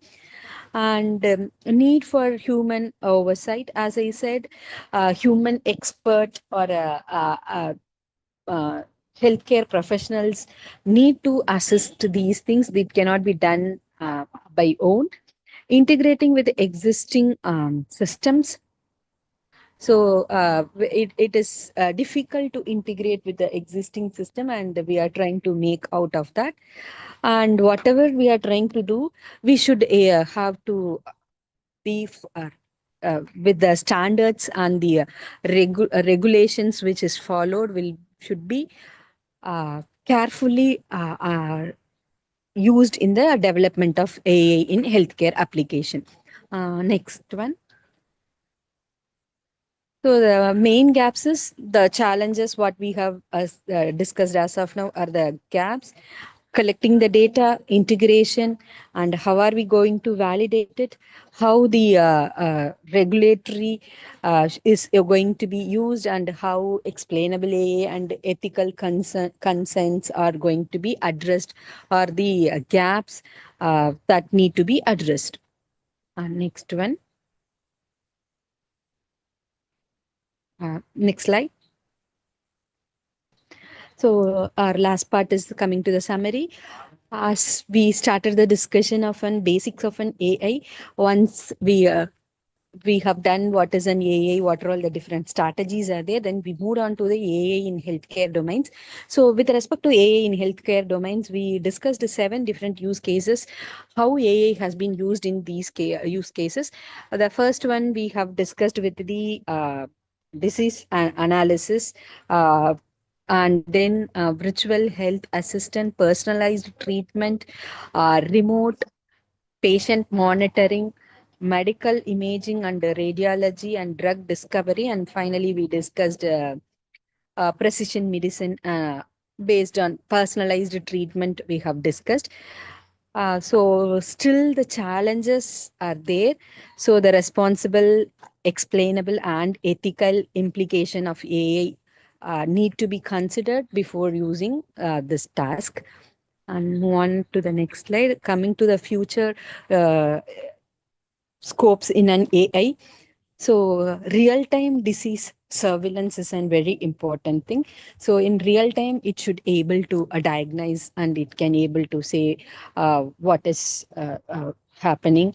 And AI-powered uh, uh, elderly care system. So this is very important application. So remote monitoring of patients. So elderly people can be monitored, their vital informations can be regularly monitored. Accordingly, the alert can be given to the required persons for further assistance. And another important thing is a digital twin for treatment and simulation. Now, digital twin is emerging field where we can able to create the replica of the original object. So procedures can be replicated in a digital twin environment. So the surgeries, the treatment, all those informations can be simulated in a digital twin environment, and the trainee doctors or the patients can able to see what kind of treatment or how they are going to be taken place. All the procedures can be understood with the help of digital twin technologies. And mental health AI support tools need to be developed to make the mental health awareness and therapy, all those things can be done with the help of AI tools. Still, there are many more scopes for further development and improvement of AI in this healthcare domain. So, with those challenges, we can able to try to develop a new solution, and we can able to attain better informations with help of the modern AI technologies. So, with this, I'm winding up this session. Um, Maybe another 5 minutes is there. You can ask queries if you have any.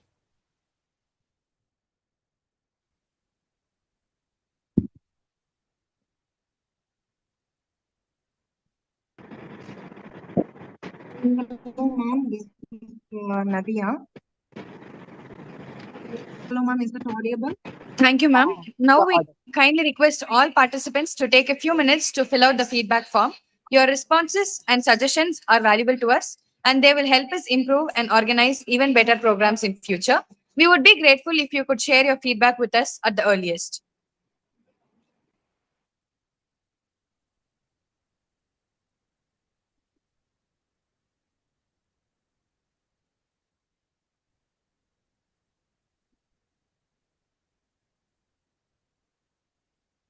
Ma'am, is it audible? Yeah, you are audible. Go ahead. Yes, ma'am. Actually your presentation was very excellent, ma'am. You have narrated it very well, ma'am. Actually, I have only one doubt, ma'am. If we using ML algorithms in AI healthcare systems, um, how we can use metrics, the performance metrics for evaluating Take it, you can. the Yes. performance of uh, Yes. You yes, ma'am. For particular application, we have to use some particular performance metric, no, ma'am. correct. How we can choose that, ma'am? Yeah. Actually, while doing the projects everywhere, we were stuck with Yeah, that, I ma'am. got your question. Which one is Yeah, adapted I, suitable I for got this? your question. I'll answer your Yeah, yeah, yeah. question. Got Okay, it. Thanks for asking this question. okay, I okay. haven't touched up that part because of time constraint. I have stopped it. Yeah, Anyway, I'll answer for it. So when you take any yeah, yeah. Okay, algorithm, thank you, as ma'am. I said, you are making a training process. When you are training your algorithm should be accurate to predict it. You cannot expect 100% accuracy. Uh, Maybe 95 percentage. Some false classifications or misclassification will be there. So when you take, let us say you are taking an image and you wanted to say whether a person is affected with a particular disease or not. So in this case, if you are giving an deceased person image and the model is able to predict it disease, that's good.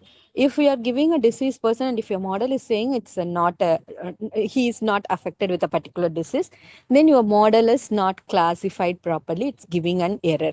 So if hello let us hello let us வந்துட்டம்மா இப்பதான் கூட்டிட்டு வந்தேன் பாத்ரூம்குள்ள இருக்காமா Hello, hello, ma'am. let us say you are considering a சரி 1,000 image for testing. So when you are testing this 1,000 image, if you are 900 images, it's giving proper result. Then your model can almost 90 percentage of data, your model can able to predict it properly. Whereas in 10 or 12 percentage, it's not predicted properly. That too is due to your model has not been given such kind of data, because when it deals with an diseases, not every person will have a same kind of diseases. Some abnormality may be there in particular disease. Your model cannot see those kind of data when you are training it. So in this case, what is your metric you have to use is accuracy is a metric. How accurately a model can able to predict it. So with the help of ground truth and the predicted value, you can able to compute an accuracy, precision, recall, F1 score, all those informations you can compute, specificity, sensitivity, all those can be the metrics. You can use it and you can say whether your model can able to perform well. Let us say if you are taking a report, what is that? Prescription. From the prescription, if you are making a summary, so for making the summary, you cannot say whether your model has given the summary in an accurate way or not. So when it comes to an textual information, you have to go for a different metrics. So it can be similarity metrics, glue, route, score, blue score. All these scores you can compute and you can able to say how it is providing the similar content. So according to your data and the information, your metrics also varies. Is my your question as answered? Yeah, yes, ma'am. Yes, ma'am. Thank you. Thank you. Okay. Hello, ma'am. Hello, Yes. ma'am. Yeah. Yes. I am Dr. Saraswati. Yes, ma'am. How do we make doctors and patients trust the AI when its decisions are hard to understand? Uh, I couldn't get your question, ma'am. How do you? Oh, how do we make doctors and patients trust the AI when its decisions are hard to understand? I couldn't get your question. How do we make doctors and patients trust the AI when its decisions are Trust hard the to AI. understand? What do you mean is trust the AI? Trust the AI. Trust AI. You are talking about trust. Yes, ma'am. Trust the Yes, AI. yes, yes. Okay, okay, Trust okay, the okay. AI, ma'am. Okay, okay. So, Ma'am, about how to believe AI. trust. She is She's asking asking how about to trust. believe AI. I heard stress. That's why I am confused. Stress, trust. Okay, I understand the question. So, Okay. I have given you the challenges, ethical constraints. So there are some ethical constraints that exist.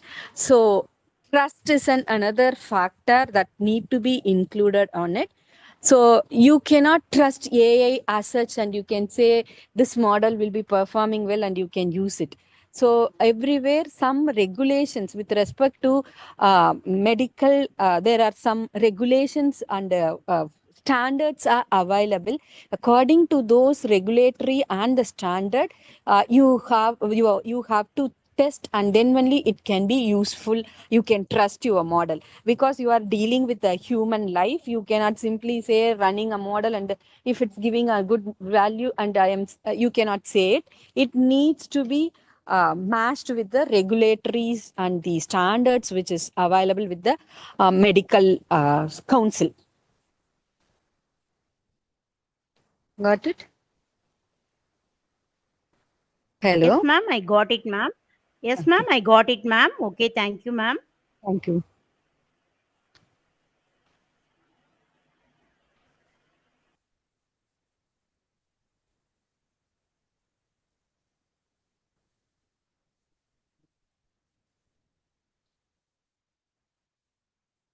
Any more questions?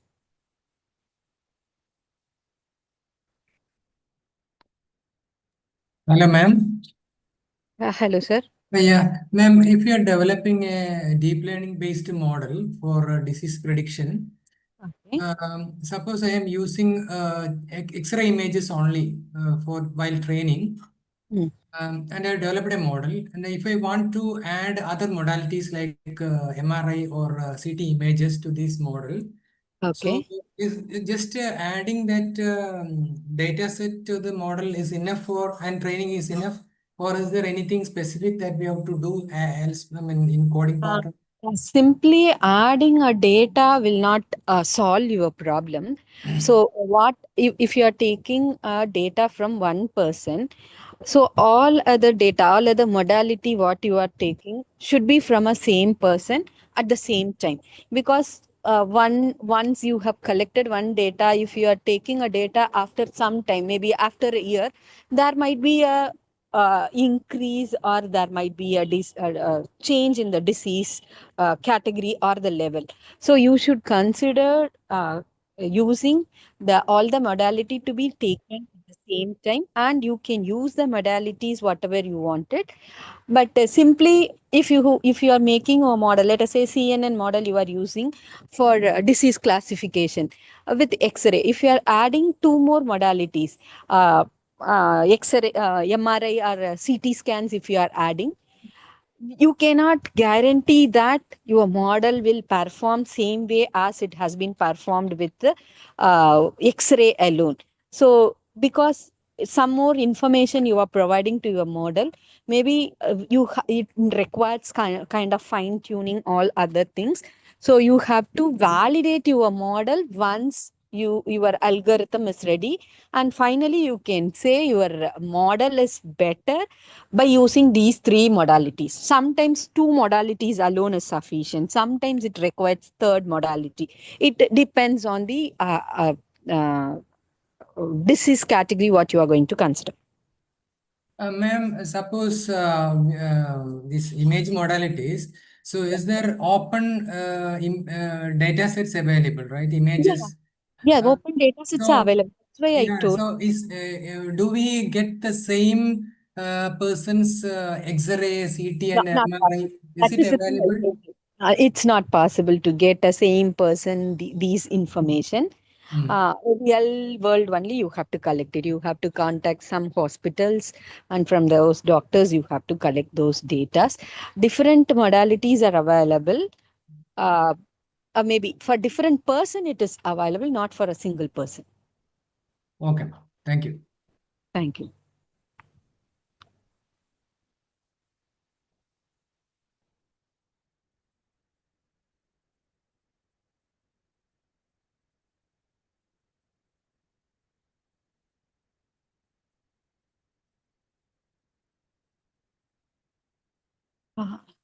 Any other further questions?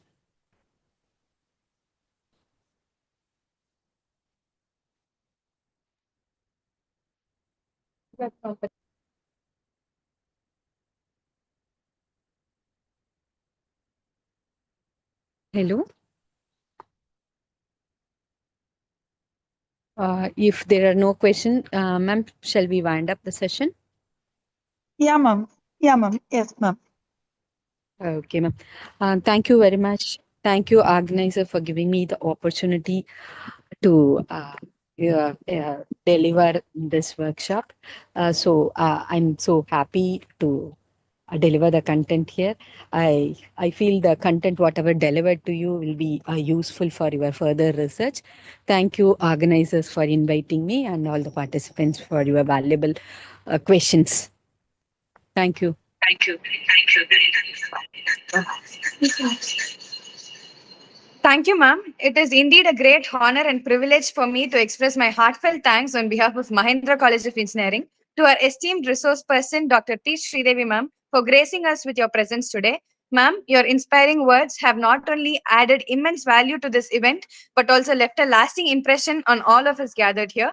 We are deeply grateful for the time you took out of your busy schedule to be with us and to share your valuable insights and experience.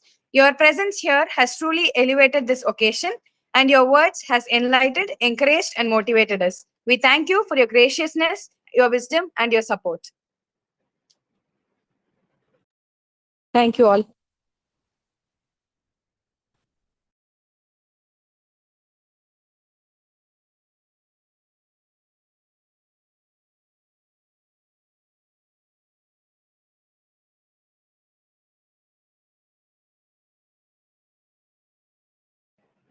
Now, to introduce our esteemed resource person, I invite K. Vaishnavi from Department of Artificial Intelligence and Data Science.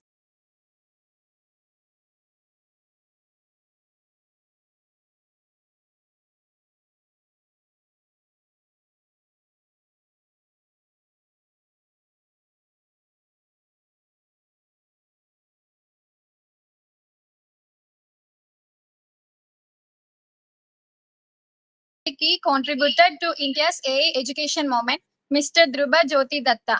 Mr. Datta is currently serving as the academic program manager at Digito Technologies, a company known for its excellence in embedded systems, artificial intelligence, IoT, and e-learning solutions. With over 8 years of industry experience, he has worked at the intersection of innovation and impact, leading a team of engineers responsible for developing and installing wireless communication equipment for the Indian Armed Forces, a contribution that speaks volumes about his technical expertise and dedication. At present, he is actively engaged in delivering AI education programs for engineering students across India in collaboration with ST Microelectronics fans. His mission is to bridge the gap between academic learning and industry needs, empowering the next generation of engineers to thrive in a tech-driven future.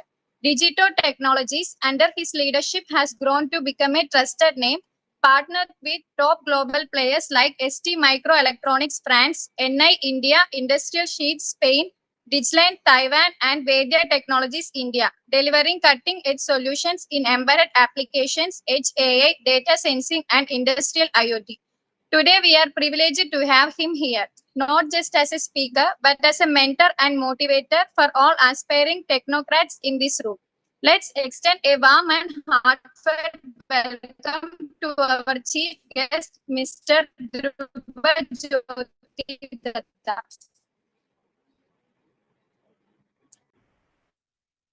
Hi all. Am I audible? Hello. Yes, yes. Hello.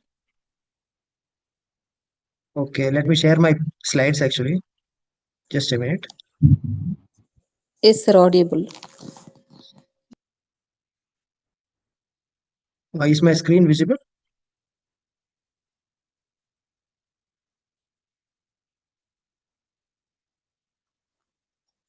Yes, sir, visible. Oh, just a minute. I will put it in a slideshow.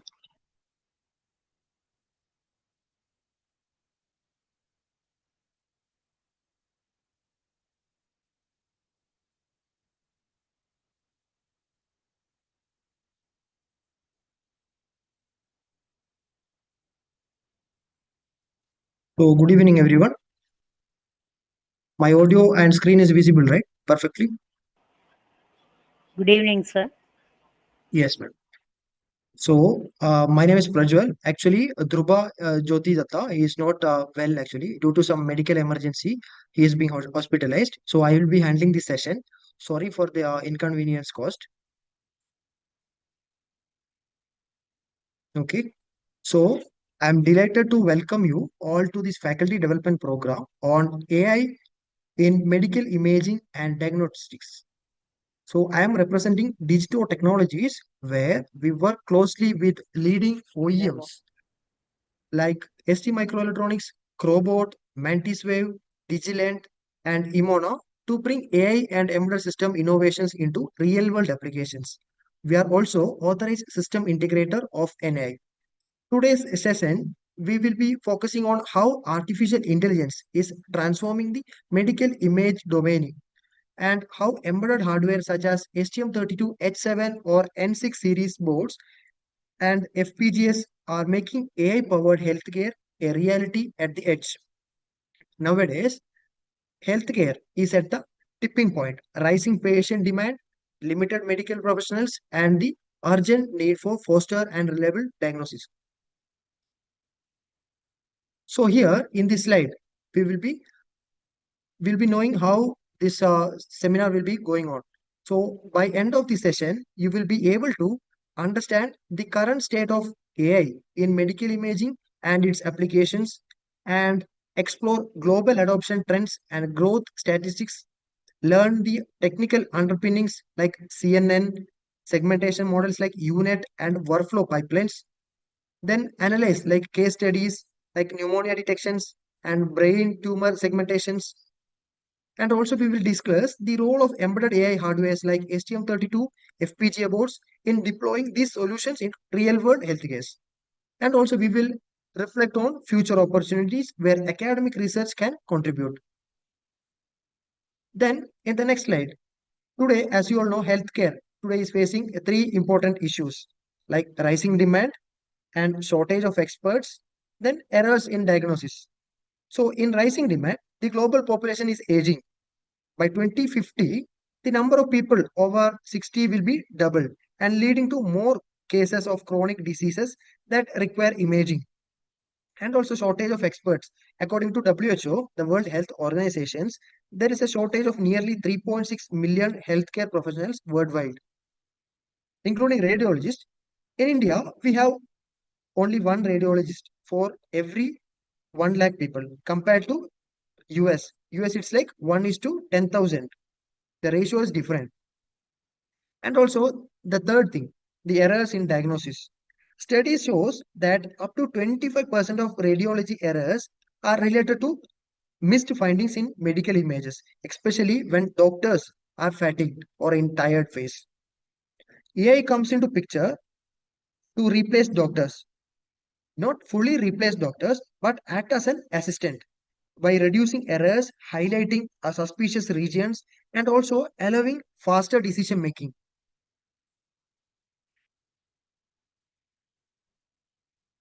Then next slide is about global market size.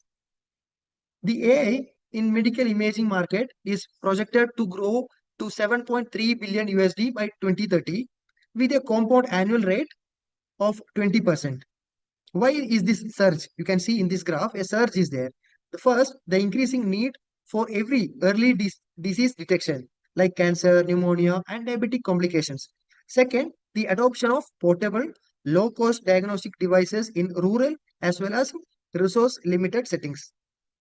And the third, the availability of large open source datasets such as NIH chest X-rays and BRATS like brain tumor segmentations. This tells us one thing clearly.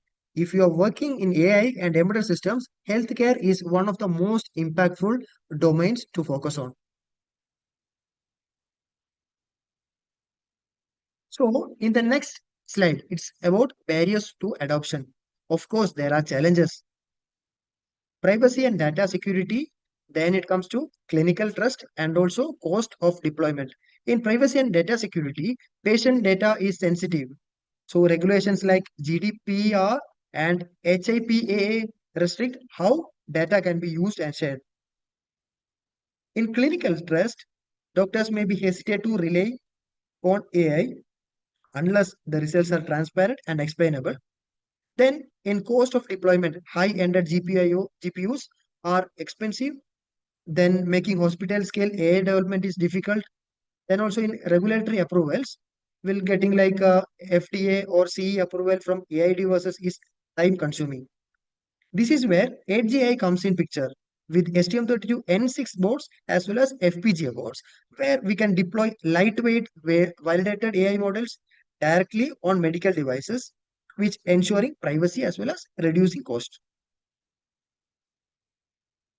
So here in this slide, you can see MRI is widely used to detect brain tumors, strokes, and also spinal issues. But MRI scans are slow, sometimes taking up to an hour, and analysis can take additional time. Here, AI has changed in these two ways, like acceleration as well as tumor detection. In acceleration, you can see AI models reconstructs MRI scans from fewer raw samples, cutting scan times by 50%. And also companies like GE Healthcare use this for fast MRI scanning. And also tumor can be detected. CNN models and UNet models can segment brain tumors with DICE score of 0.9, meaning nearly human accuracy. And I will tell you one real world example. In BRATS, like brain tumor segmentation challenge, AI models achieved segment accuracy equal to radiologist, showing that AI can match expert level performance in brain tumor imaging.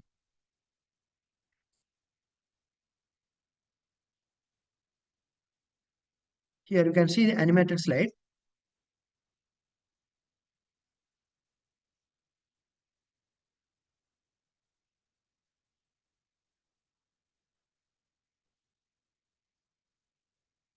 And also next it comes CT plus AI, computerized tomography scanning. And these CT scans are the backbone of emergency medicine, which is used for stroke, trauma, and cancer diagnosis. And there are so many challenges also. A single CT scan can contain hundreds of slices. Reviewing them manually is very time consuming thing. And also in emergency cases like stroke, every minute counts. So AI has its own solution for that. AI model can analyze CT slices in seconds, detecting hemorrhage or lung nodules. And also for lung cancer, AI-assisted CT screening has shown 94% sensitivity in detecting nodules compared to 88% of radiologists. In stroke care also, AI reduces door to treatment by flagging brain bleeds, instantly allowing faster interventions. Then as an example, I can tell you IDX-DR AI system approved by the FDA for diabetic retinopathy started in CT-based pipelines and also showing how AI is moving from research to worldwide hospitals. Next, it comes like X-ray plus AI. X-rays are most common imaging tool nowadays, and also it's a cheap, portable, as well as available in a rural clinic as well. but interpretation is difficult when radiologists can't present. And how we can implement AI in X-rays? There are ways to detect pneumonia, tuberculosis, and fractures with accuracy greater than 90%. In 2017, NIH released a chest X-ray 14 dataset with over 1 lakh images. This dataset powered many CNN models that now open perform junior radiologists. And also there is one case study. During the COVID-19 pandemic, AI-based chest X-ray screening tools helped triage patients in India as well as South Korea where RT-PCR kits were limited. Next, we will discuss about retinal imaging. Diabetic retinopathy, DR, is a leading cause of blindness. Early detection is critical, but India alone has less than 20,000 ophthalmologists, 4 million of patients. And how AI impacted this domain, this retinal imaging, I will be discussing that one. So AI models can be trained on retinal fundus imaging to detect DR with greater than 95% sensitivity. And Google's AI DR tool is a FDA approved and deployed in clinics in Thailand as well as in India. This means a simple retinal camera plus AI can bring eye care to rural health centers. Then we will discuss about the traditional as well as AI approaches. Traditionally, image analysis was rule-based. Engineers can manually extract features like edges, histograms, or texture. Accuracy depended heavily on the expert. AI flips this one, like CNN automatically learn features and edges, shapes, lessons. All this will be learned by CNN models. Then scales across imaging types like X-ray, CT, MRI, ultrasound. And it provides faster and more consistent results. Think of it in this way, like traditional map drawn by hand. AI will be like Google Maps with the live traffic more accurate, which will be more scalable. Okay, it will be somewhat easier to understand. Then you can read all the points like hard-coded rules, thresholding, handcrafted features, and also in AI approach, it will be data-driven learning from large number of datasets, and also feature extraction. It will be manual, requires domain expertise. And in AI, it will be automatic and time consuming. In adaptability, it will be poor and struggles with noise and variability. AI approach, it will be high and robust to noise. As compared to speed, traditional approach will be slower and manual interpretation of radiologist. And also in AI, it will be faster. As compared to accuracy and scalability, traditional approach will be limited and also difficult at population level. And in AI approach, it will be higher and also easy, scalable with cloud and edge AI support. For example, we can tell it as to detect fractures, and in AI, we can tell to detect pneumonia using CNN models. So in the next slide, CNN in medical imaging. So as you all know, CNN, convolutional neural network are the workhorses of medical AI. They automatically extract features like textures, shapes, and patterns, and it is used for classification, normal versus pneumonia, detection of lung nodules, and as well as segmentations like tumor boundaries and all.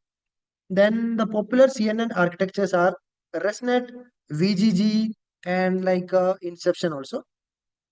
And for example, a ResNet-based CNN trained with NIH dataset detected for pneumonia, and there we got accuracy for around 90, above 92%.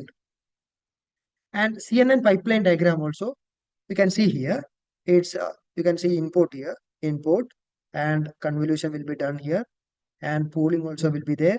Then next it will be fully connected layer, you can see. Then later it will be output. This diagram shows how a convolutional neural network can be used to analyze brain MRI images for tumor classifications. The process begins with the input MRI scan, which is passed through a series of convolutional layers where filters detect important visual features such as edges, shapes, and textures. After each convolution, ReLU activation introduces non-linearity, enabling the network to learn complex patterns while pooling layers progressively reduce the size of features in maps, retaining only the most significant details and making the computation efficient.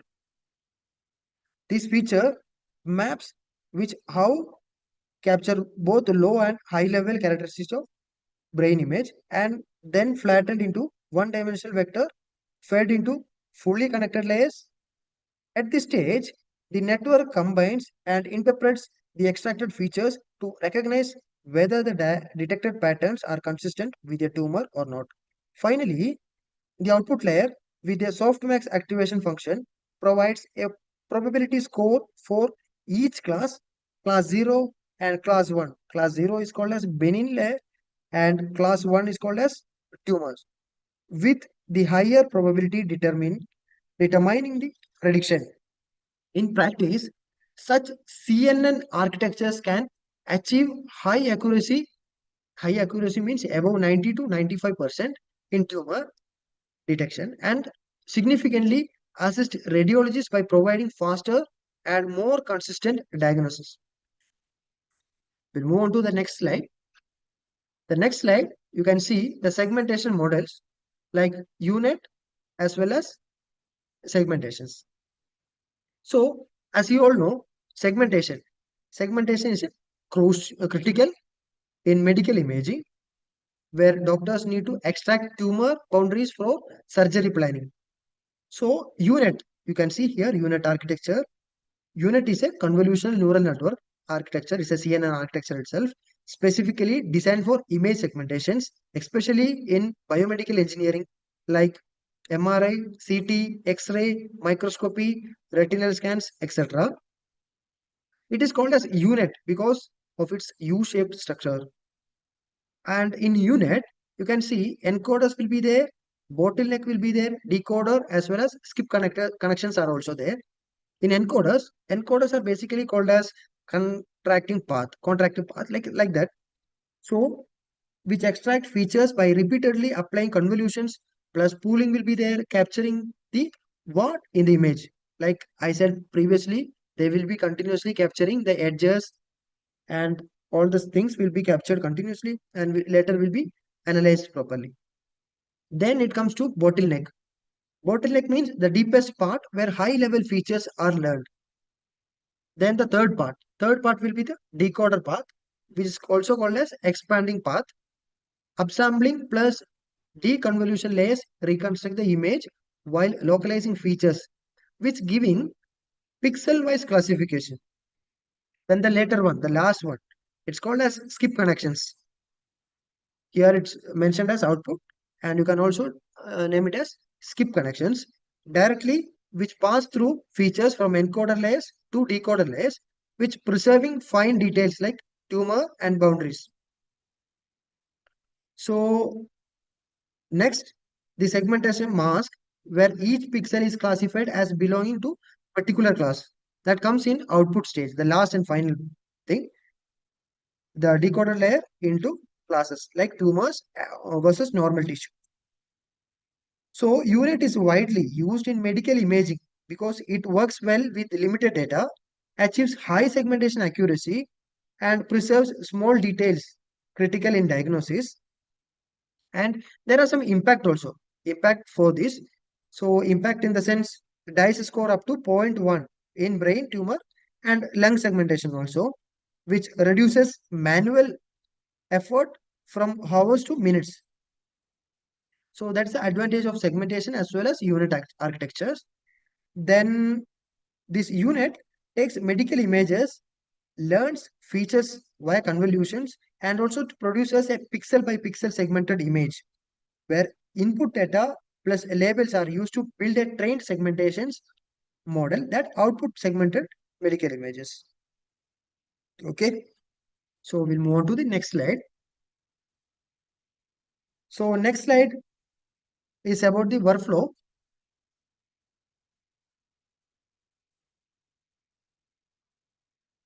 So in this workflow, you can see data, pre-processing, training, validation, and these things will be explained detailedly in the upcoming slides. So first we will discuss about the case study. A pneumonia detection case study will be there.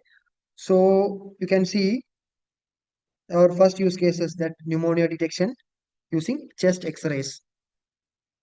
Okay. So here in the left side, you can see the problem statement, as well as right side, you can see the AI solution for that problem solution.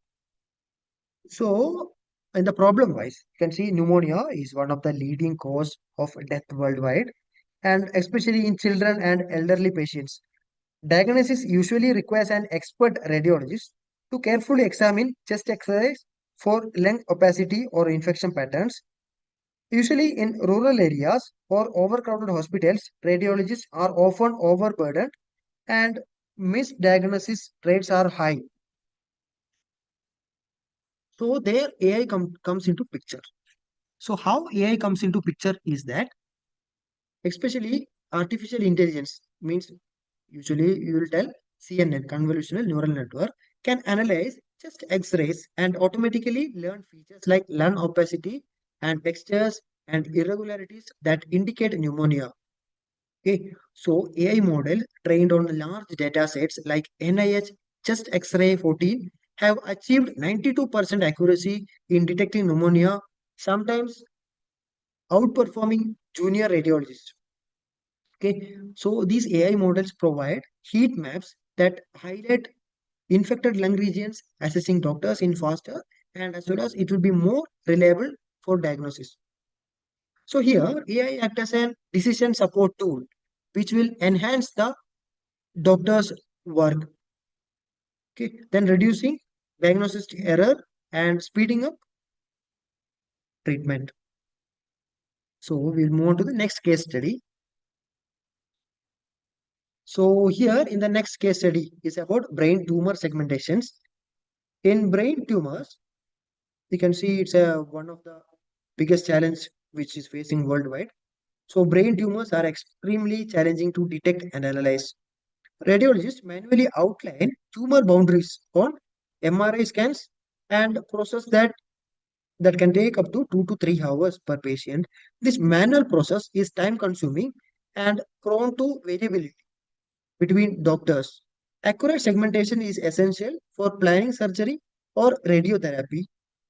These are the main problems which we faced in the real time, and also how AI can replace this problem into a good solution.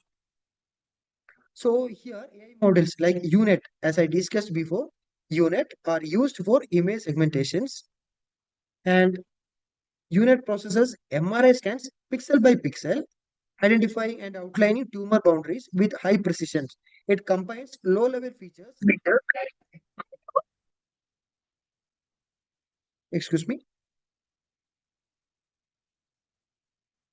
It combines low-level features like edges, shapes with high-level features like a pattern, tumor patterns, which thanks to skip connections. And in challenges like brain tumor segmentations, UNet models achieved DICE score of 0.9, which is nearly as accurate as expert radiologists. This means AI reduces the segmentation process from hours to just a few minutes, providing doctors with reliable tumor maps for treatment planning. Then we'll slowly move on to the next slide. These are the challenges faced and also ethical considerations in this field. So before we move on to hardware, let's see the challenges. So in challenge side, there are few more challenges like data privacy and data set bias, like models trained mostly on Western data, and explainability. Doctors need to know why AI flagged something, and also regularity approvals. Something will be there in these things. For example, I can tell you like an AI model once classified chest X-rays correctly, not because of disease features, but because certain hospitals had unique mark markers on images. This shows why dataset bias is dangerous. Okay, so these are the simple challenges which you are facing. So next slide, we will discuss about why we require Edge AI. So this is the main thing, the major content of our session. So now you might ask, why not just send image to cloud for AI analysis? Here is why Edge AI is important in healthcare. So there are so many advantages over that. First, I can tell you in terms of speed and also in terms of privacy, I can tell you. Then also in connectivity. Then it comes cost and power. As compared to speed, as I discussed in the first point, so AI on device means latency will be very less. In stroke or trauma, seconds save life, right? So speed is very important. Then it comes to privacy. Patient images never leave the device, avoiding HIPAA and GDPR. That things I discussed in the beginning slides. And also in connectivity, rural clinics may not have reliable internet. Internet speed also won't be there. So HGI comes into picture there. HGI doesn't require any sort of internet connectivity. Then also in terms of cost and power, GPUs in hospitals are expensive and highly hungry. And also edge boards like STM32 N6 or how to like N6 board run AI in few milliwatts. Okay. For example, I will tell you in one example in Karnataka only, in rural Karnataka, edge-based X-ray AI prototypes reduced diagnostic delays by 70% because they didn't rely on cloud access. They relied only on edge-based things. So that's all about why we require AI, like edge AI. So next about our board feature, as I discussed, our edge AI project, which will be mainly based upon boards. So H7 and N6 board, which you can able to use for edge AI deployment. So ST Microelectronics launched the STM32 N6 series for AI visions. And in the left side and right side, you can see the features of this board with the dual core processor, both M4 as well as M7 processor is there. Then as well as in terms of flash memory, it contains 2 MB of flash memory. And also in terms of RAM, it contains 1 MB of RAM. Then capacitive touch OLED display module with Ethernet compliant. And also you can see 2 into 512 MB quad SPI flash memory of 256 MB SD RAM, and also fan out daughter board is also there. Then in the right side you can see some advanced features with inbuilt USB connectivity as well as SD, Ethernet, Wi-Fi, Bluetooth, and which is supported by STM32 Cube.ai as well as Edge AI developer tool. There are some camera interfaces also like DCMI, MIPI for vision applications, and on-chip SRAM as well as external Octo SPI flash supported things, and ARM Cortex M55 core with DSP and helium filters. These are the board features of both H7 and N6 boards. N6 boards. Okay. And here NPU as well see like neural processing unit for CNN acceleration can be done, and camera interfaces like DCMI, then MIPI, that also can be done using these two vision boards, and wide supportive features like STM32 Cube.ai support toolchain. And as I discussed before, it's ultra low power design, portable healthcare device, which can be used for all those things. Then these are the things. This is the workflow, how we should create a model and how we should deploy it back into microcontroller. So first we will collect the data set, then we will build model. We will be building using neural network, which we can be done by using Google Colab or Jupyter Notebook. And after building the model, you can deploy back into microcontroller. Later, all the deployment things, all the inference things can be visualized using your microcontroller itself. So that is the simple edge AI deployment thing. First, you have to collect the data, you have to make a model and deploy, download that model and deploy into microcontroller. If the size or if you want to optimize your model, you can use Google Developer Cloud platform. And also, when you are using this microcontroller, you can use these kind of supported tools like Jupyter Notebook and also VS Studio, VS Code also you can use Visual Studio Code as well as STM32 Cube.ai. In the first tool, Jupyter Notebook as well as VS Code, we will be preparing a model.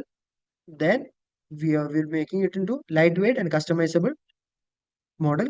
Then, as you all know, microcontroller understands only C programming language, and these models will be in Python. So we will be converting Python model into C programming and controller understandable C programming. So we are using STM32 Cube.ai, which converts AI model, which convert trained AI model like TensorFlow, Keras into C code, which is the add-on tool inside STM32 Cube IDE, which ensures real-time, low power, and inference on embedded device itself. Then in the Cube IDE itself, STM32 Cube IDE itself, we are able to visualize the inference. And these are the introduction, just a introduction to STM32 Developer Cloud, where you can optimize your model using online training tools. Then you can deploy it. If you want to reduce the size of your model, you can use Developer Cloud. And also there are so many use cases which you can make use of while working on these kind of boards. And the benefits is that no need of any local hardware setup. And also it's a fast for experimentations and testing. As I said, these are the tools which you can use for these things. This is STA Edge AI Model Zoo, where these kind of models can be used for model building, like Keras, TensorFlow, PyTorch, MATLAB, ONNX, and also scikit-learn. Okay. Then using STM32 Cube.ai, we'll be converting it to Python language into C program language, and later we'll be seeing the inference in the microcontroller itself. And also in MATLAB, there are some toolboxes. If you want to work on MATLAB also, you have to download these tool chains like image processing toolbox as well as deep learning toolbox and embedded coder support package for STM32. This toolbox will help you to building a model and also to dump your model into microcontroller later to make it as an Edge AI powered model. Edge AI is nothing but we are not depending on depending cloud or internet connectivity. All the processing, everything happens inside your microcontroller itself, and you can able to get the inference on the real time. Then I will play one video. It's around 2 minutes.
Your voice not audible.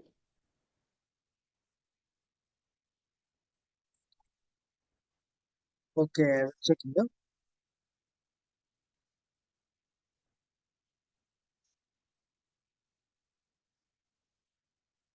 Now it's audible.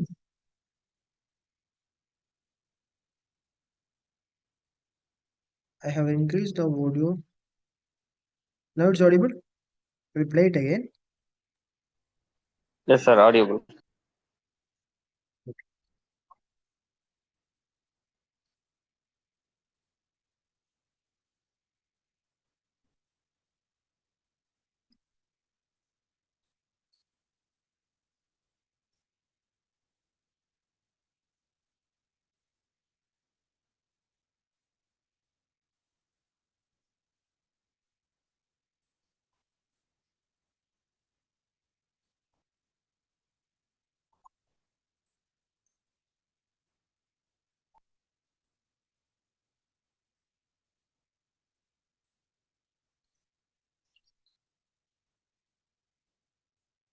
This video contains audio also, okay? If you can't able to hear me, please let me know.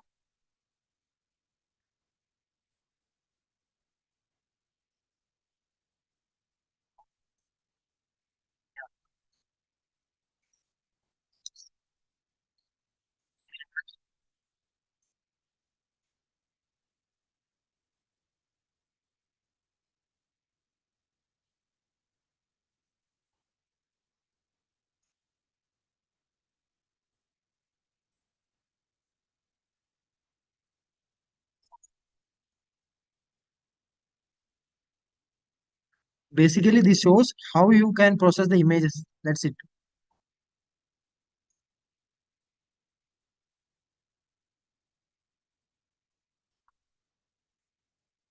We'll play it from start.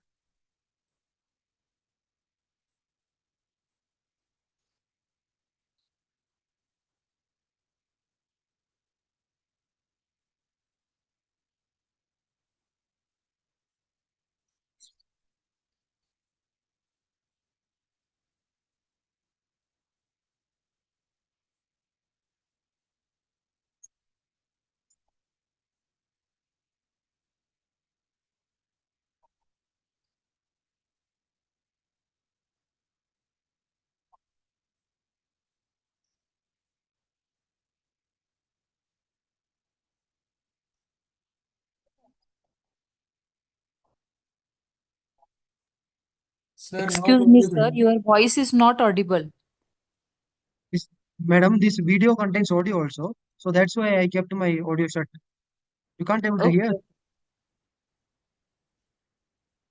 Okay. Let me check. Okay, ma'am. Let me check.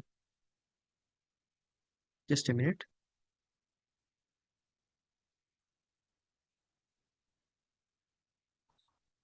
Now you can able to hear, ma'am.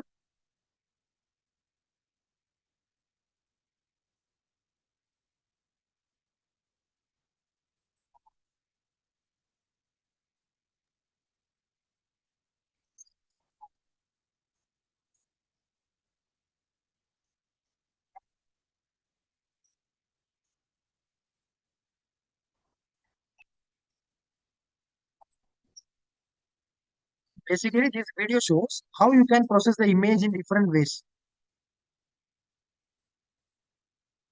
And I will share this video later, ma'am. Okay, sir, no problem. So that you can able to get that audio also. So for the time being, I will skip this audio and we'll move on to the next part.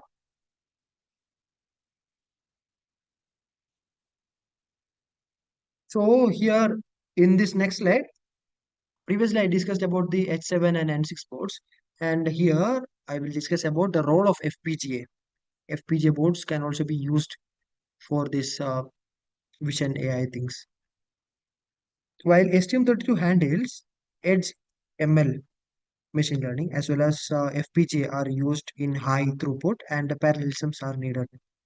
Why we require FPGA? Because FPGA is a real-time performance for complex AI models as well as power efficient, which compared to GPUs, and it's a customizable hardware pipelines. And apart from that, there are some application also for FPGA, which is portable ultrasound with FPGA based beamforming, and also MRI reconstruction can be done and it can be accelerated 5 to 10 times with FPGA as compared to other microcontroller boards. CT scan, uh, Then using like for low dose radiation imaging can also be done using FPGAs. And as I previously said, retinal analysis can be done in low power diagnosis cameras using this FPGA. Usually, FPGA will be using Digilens Basis 3 board, and I will be discussing some features of our Basis 3 FPGA board. So it contains around 32,200 logic slices, means around 5,000 something slices will be there, and which will be based on this Basis 3 board will be based on Xilinx RTX 7. And also in terms of memory, you will be having 1.8 something MB block of RAM and around 90 DSP slices. And as you know, like around 450 megahertz of clock speeds. And FPGA board, as you all know, it is on board, input output UI components also there. Then 16 user switches, 16 LEDs, 5 push buttons, 4 digital 7 segment displays. Likewise, there are so many connectors in like 12-bit VGA output for visual output expansions.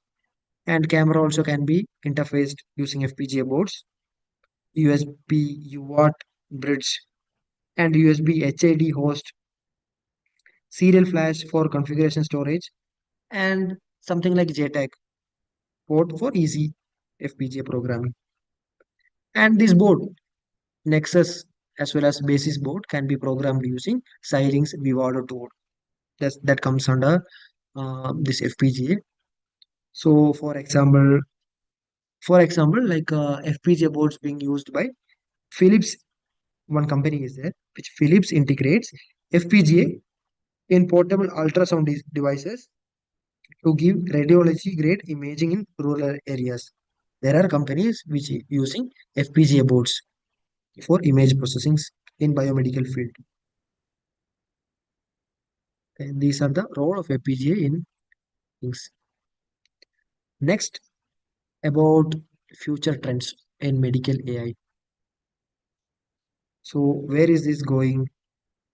So you can see I have mentioned here 4 points: federated learning, explainable AI, then wearables, then fourth one, AR plus VR. So federated learnings, you can see hospital train AI locally, share model, not data, and also in explainable AI. The second one, self-supervised learning. You can see here less annotation required. So here, doctors see why AI marked a lesson. And also wearables, AI in ECG patches, continuous glucose monitors. Everywhere we are using AI nowadays. And also in AI VR, surgeons overlay MRI or CT scans in real-time operations. So these are the future trends which is using and going to be in trend in upcoming years.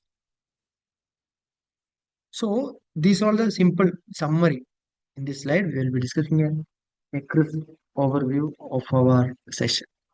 So in summary, AI in medical imaging is growing rapidly and is already transforming healthcare by supporting faster and more accurate diagnosis with powerful hardware like STM32H7 and STM32N6, and as well as FPGA, the three boards which I discussed earlier, platforms. These AI models can run now be deployed at the edge. So that's why we are calling it as edge AI, which making it as portable as well as accessible diagnostic devices as much as possible.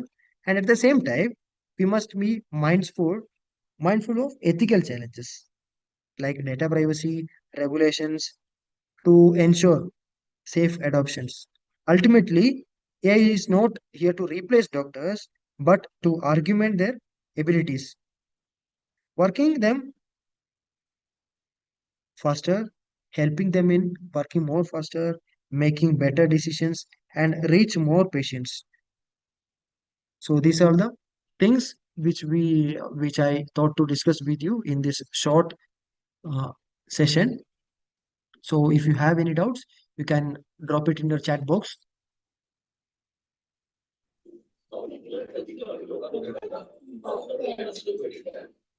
If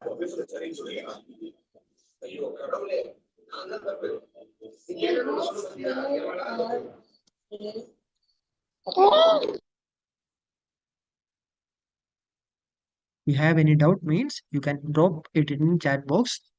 I am open to answer.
Why not use mobile net? It can be used based on your images. Okay. Then next one, whether AI plus AR for surgeries has been used in hospitals. Yeah, it's been used in abroad countries like USA being used, and later it's being used in Russia also.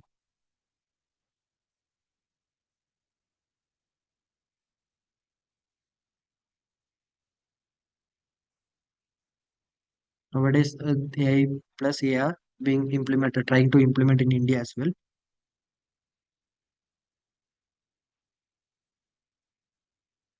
Then any other questions from anyone? You can drop it in chat box, or either you can unmute your mic and you can ask.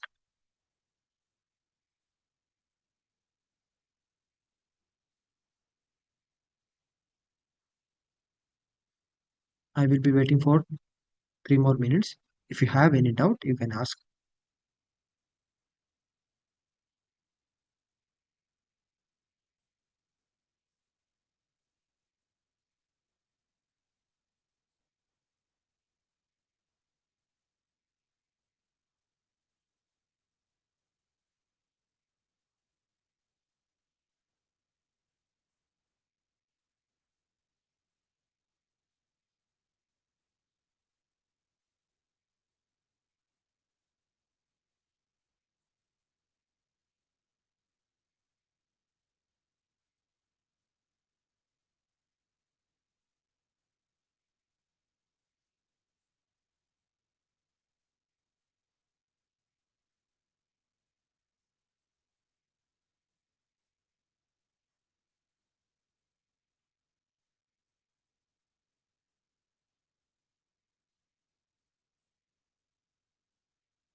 Sir, Yes, madam.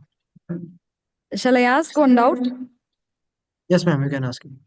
What are the main challenges in using AI in medical diagnostics, sir? Yes, ma'am. You are not audible. Can you please?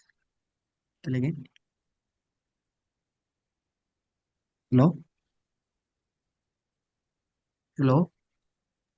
Sir? Hello? Hello? Hello? So what are the main challenges in using AI in medical diagnostics, sir?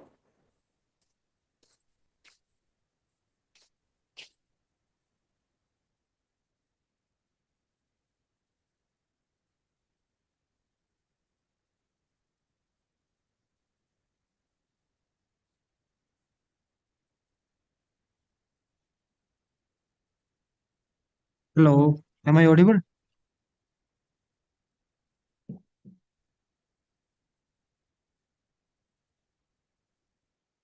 Hello?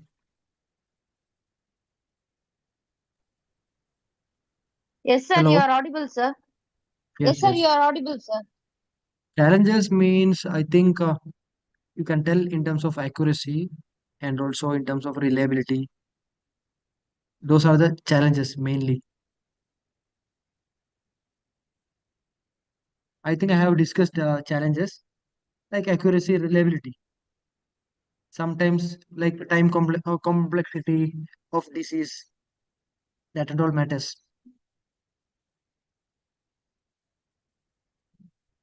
Hello, sir. Am I audible, sir? Yes, yes, you can tell. Yes. I am Dr. Nirav Mehta here, sir, from the Parul University, Vadodara, Gujarat. Yes, sir. Sir, I have one question regarding to making the such applications based on industry level. That means my topic is also on the base of AI with healthcare. I make one model for the nutrition recommendation system for the cardiovascular patient of a Gujarat region.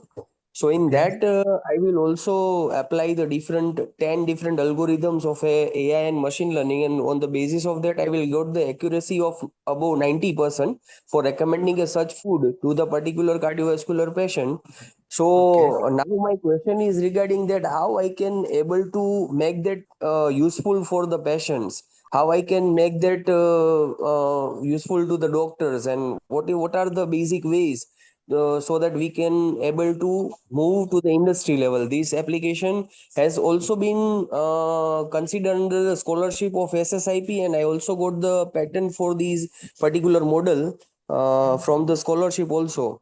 So I don't have an idea regarding to that how I can able to put that it in a industry level. So kindly help me, sir.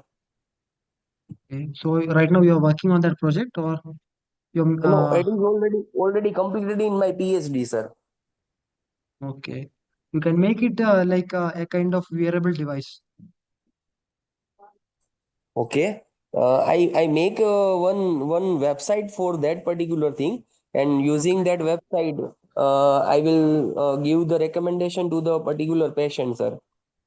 Okay. That's actually a nice idea.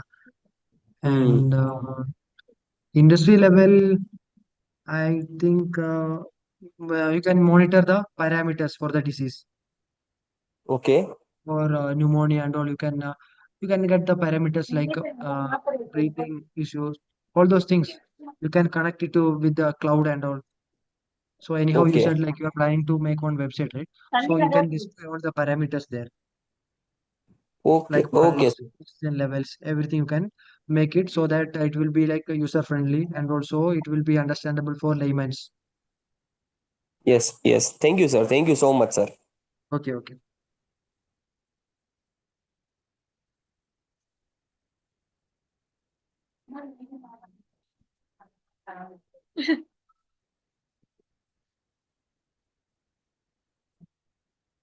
பண்ணுங்க பண்ணுங்க ஏய் மோகன்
Next, I will show you one QR. Everyone, I request everyone to scan that QR. In that quiz will be there. Just a simple quiz. Will share my slides. It's a QR. Just you guys want to scan this QR.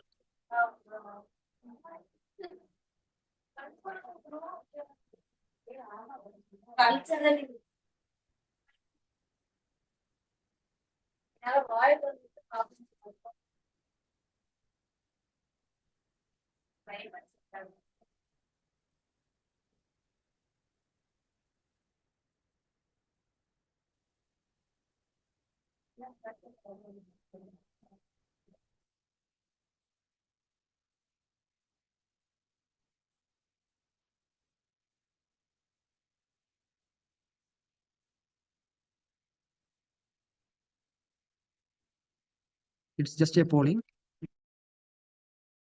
You just want to scan this QR.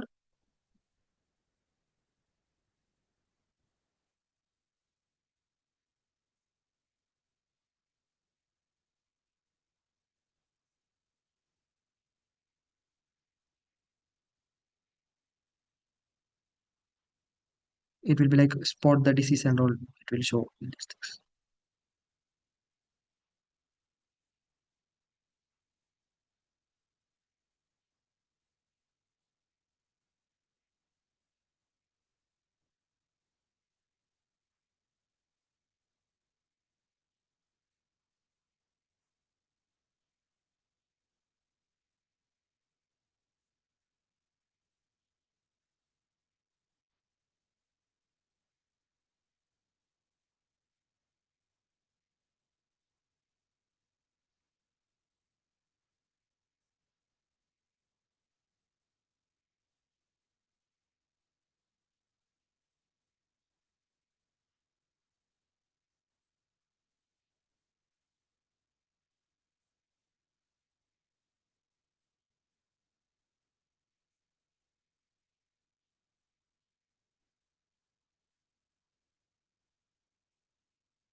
I hope everyone completed this polling thing. So next, I will move on to spot the disease. Can anyone able to tell which is a normal human image and which is a pneumonia affected image? Which is a normal one and which is the abnormal one? Anyone, please? The first one is normal one, sir. Yes, ma'am. Then second one will be the affected one, right? Yes, sir. Yes. So the first one will be normal. Second one will be pneumonia affected. And when AI comes into picture, AI will detect this as pneumonia affected region as a specially detected part. Then next also, next brain tumor. So anyone, which one will be the normal one and which one will be the brain tumor image? So again, first one is the normal one. Yes, first one will be the normal and second one will be the brain tumor. And when AI is introduced into this thing, you can see the diagnosed image will be like this. Okay.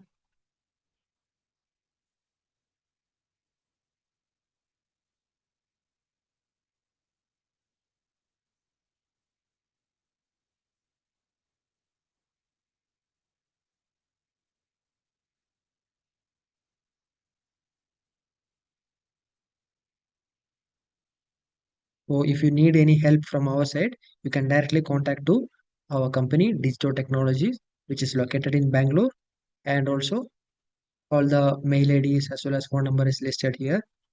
As I said before, our company works on four main criteria like distribution, services, training, and also we are providing e-learning in all the required fields.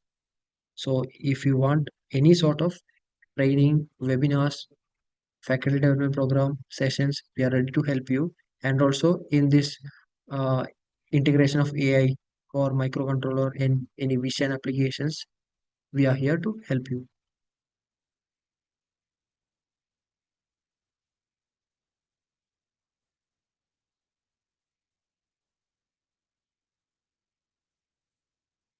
So any doubts, you guys?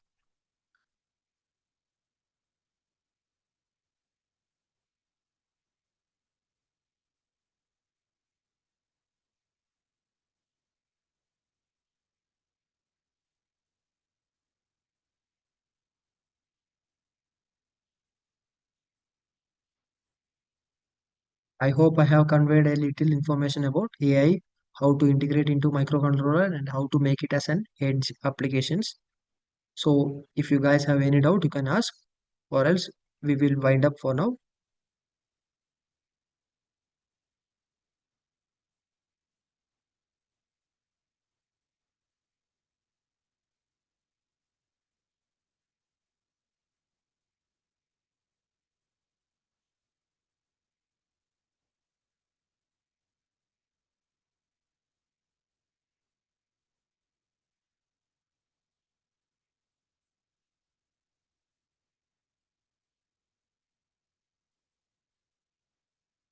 Okay, all the responses are in chat box. First one is normal, second one is affected.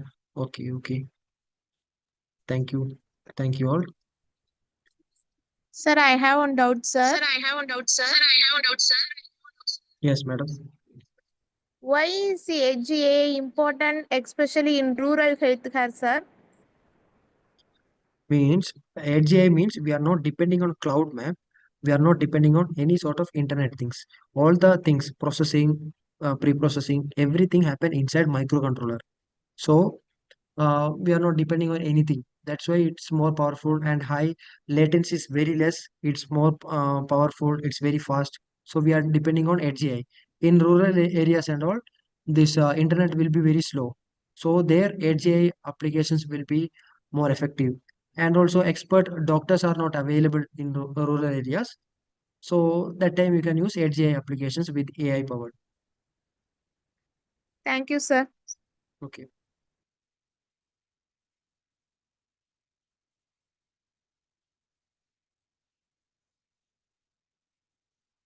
Anything else?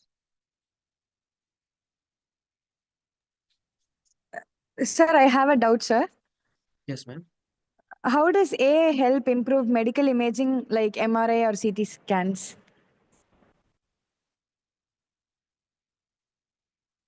Come again. I didn't get you. Hello. Katrina, I think. Katrina, madam. How does AI help improve medical imaging like MRI or CT scans, sir? It segments the disease and also which accurately predict all the things. Like in usually doctors can't able to predict so accurately, but AI will predict if AI plays matters in MRI, CT means it will predict the disease so accurately. Usually doctors it will take time like 3 to 4 days and all. It will take time to diagnose the disease properly. When AI comes into picture, it will detect so easily. So speed will be more and no need of expert doctors in rural side. AI only it will give the exact location, size, everything it will show.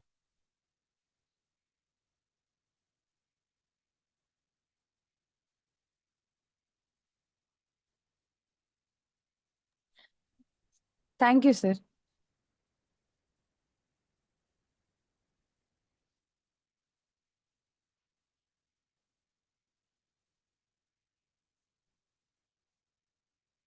Okay. Uh, Thank you all.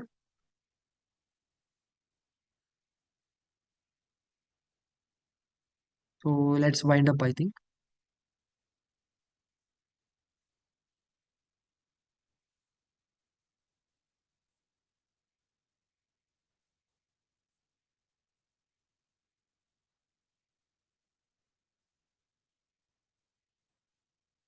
Okay, then thank you. Thank you, sir. Now we kindly Okay. request all participants to take a few minutes to fill out the feedback form. Your responses and suggestions are valuable to us, and they will help us improve and organize even better programs in the future. We would be grateful if you could share your feedback with us in the earliest.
We kindly request all the participants to take a few minutes and fill the feedback.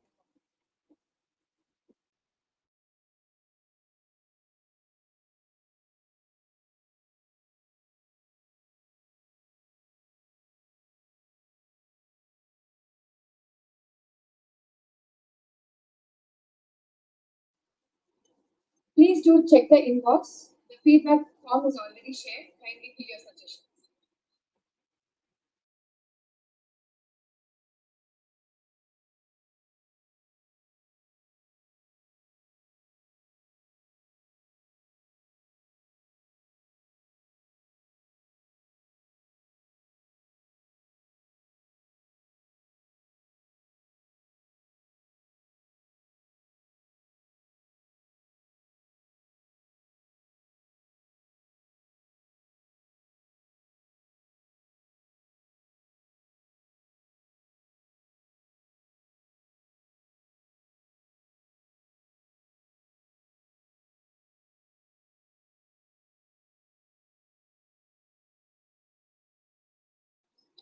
Kindly check your inbox. The feedback link is already shared and do fill your suggestions.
It is indeed a great honor and privilege for me to express my heartfelt thanks on behalf of Mahendra College of Engineering to our esteemed resource person, Engineer Dhruba Jyoti Datta sir, for gracing us with your presence today. Sir, your inspiring words have not only added immense value to this event, but also left a lasting impression on all of us gathered here. We are deeply grateful for your time that you took in your busy schedule to be with us and share your valuable insights and experience. Your presence has truly elevated this occasion, and your words has enlightened, encouraged, and motivated us. We thank you for your graciousness, your wisdom, and your support. Once again, thank you so much for Dr. P. Sridevi ma'am and Dr. Drubajoti Datta sir for being a part of this event. We hope to continue this wonderful occasion in the future as well.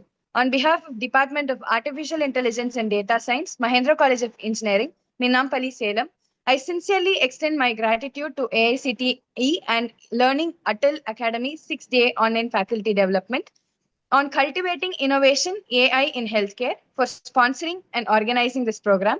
This program has been an enlightening and valuable experience for all of us.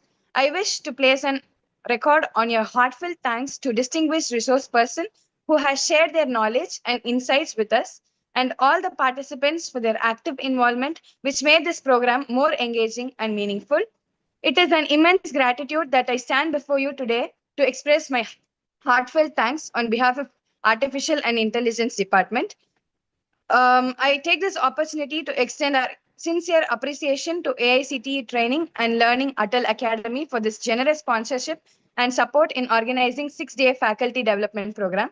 This program has been a platform for us to gain valuable insights, interact with eminent resource persons, and explore emerging trends in our domain. Such initiatives are possible only because of constant encouragement and vision of AICTE Atal, which truly strives for empowerment faculty and institutions across the country. We extend our gratitude to our management, respected principal, and our organizing team for the guidance and tireless efforts. A special word of thanks to the resource persons who shared their knowledge with us and very thankful for the participants who contributed through active involvement. Before we conclude, we kindly request all participants to share your valuable feedback through being circulated. Your response will help us learn, improve, and organize even better programs in future. Once again, we wholeheartedly thank AICTE Atal Academy for their sponsorship and continued support. We also thank each and everyone who has been a part of this journey. Let us carry forward this learning, the spirit of collaboration and motivation to apply knowledge in our teaching and research endeavors. Thank you all.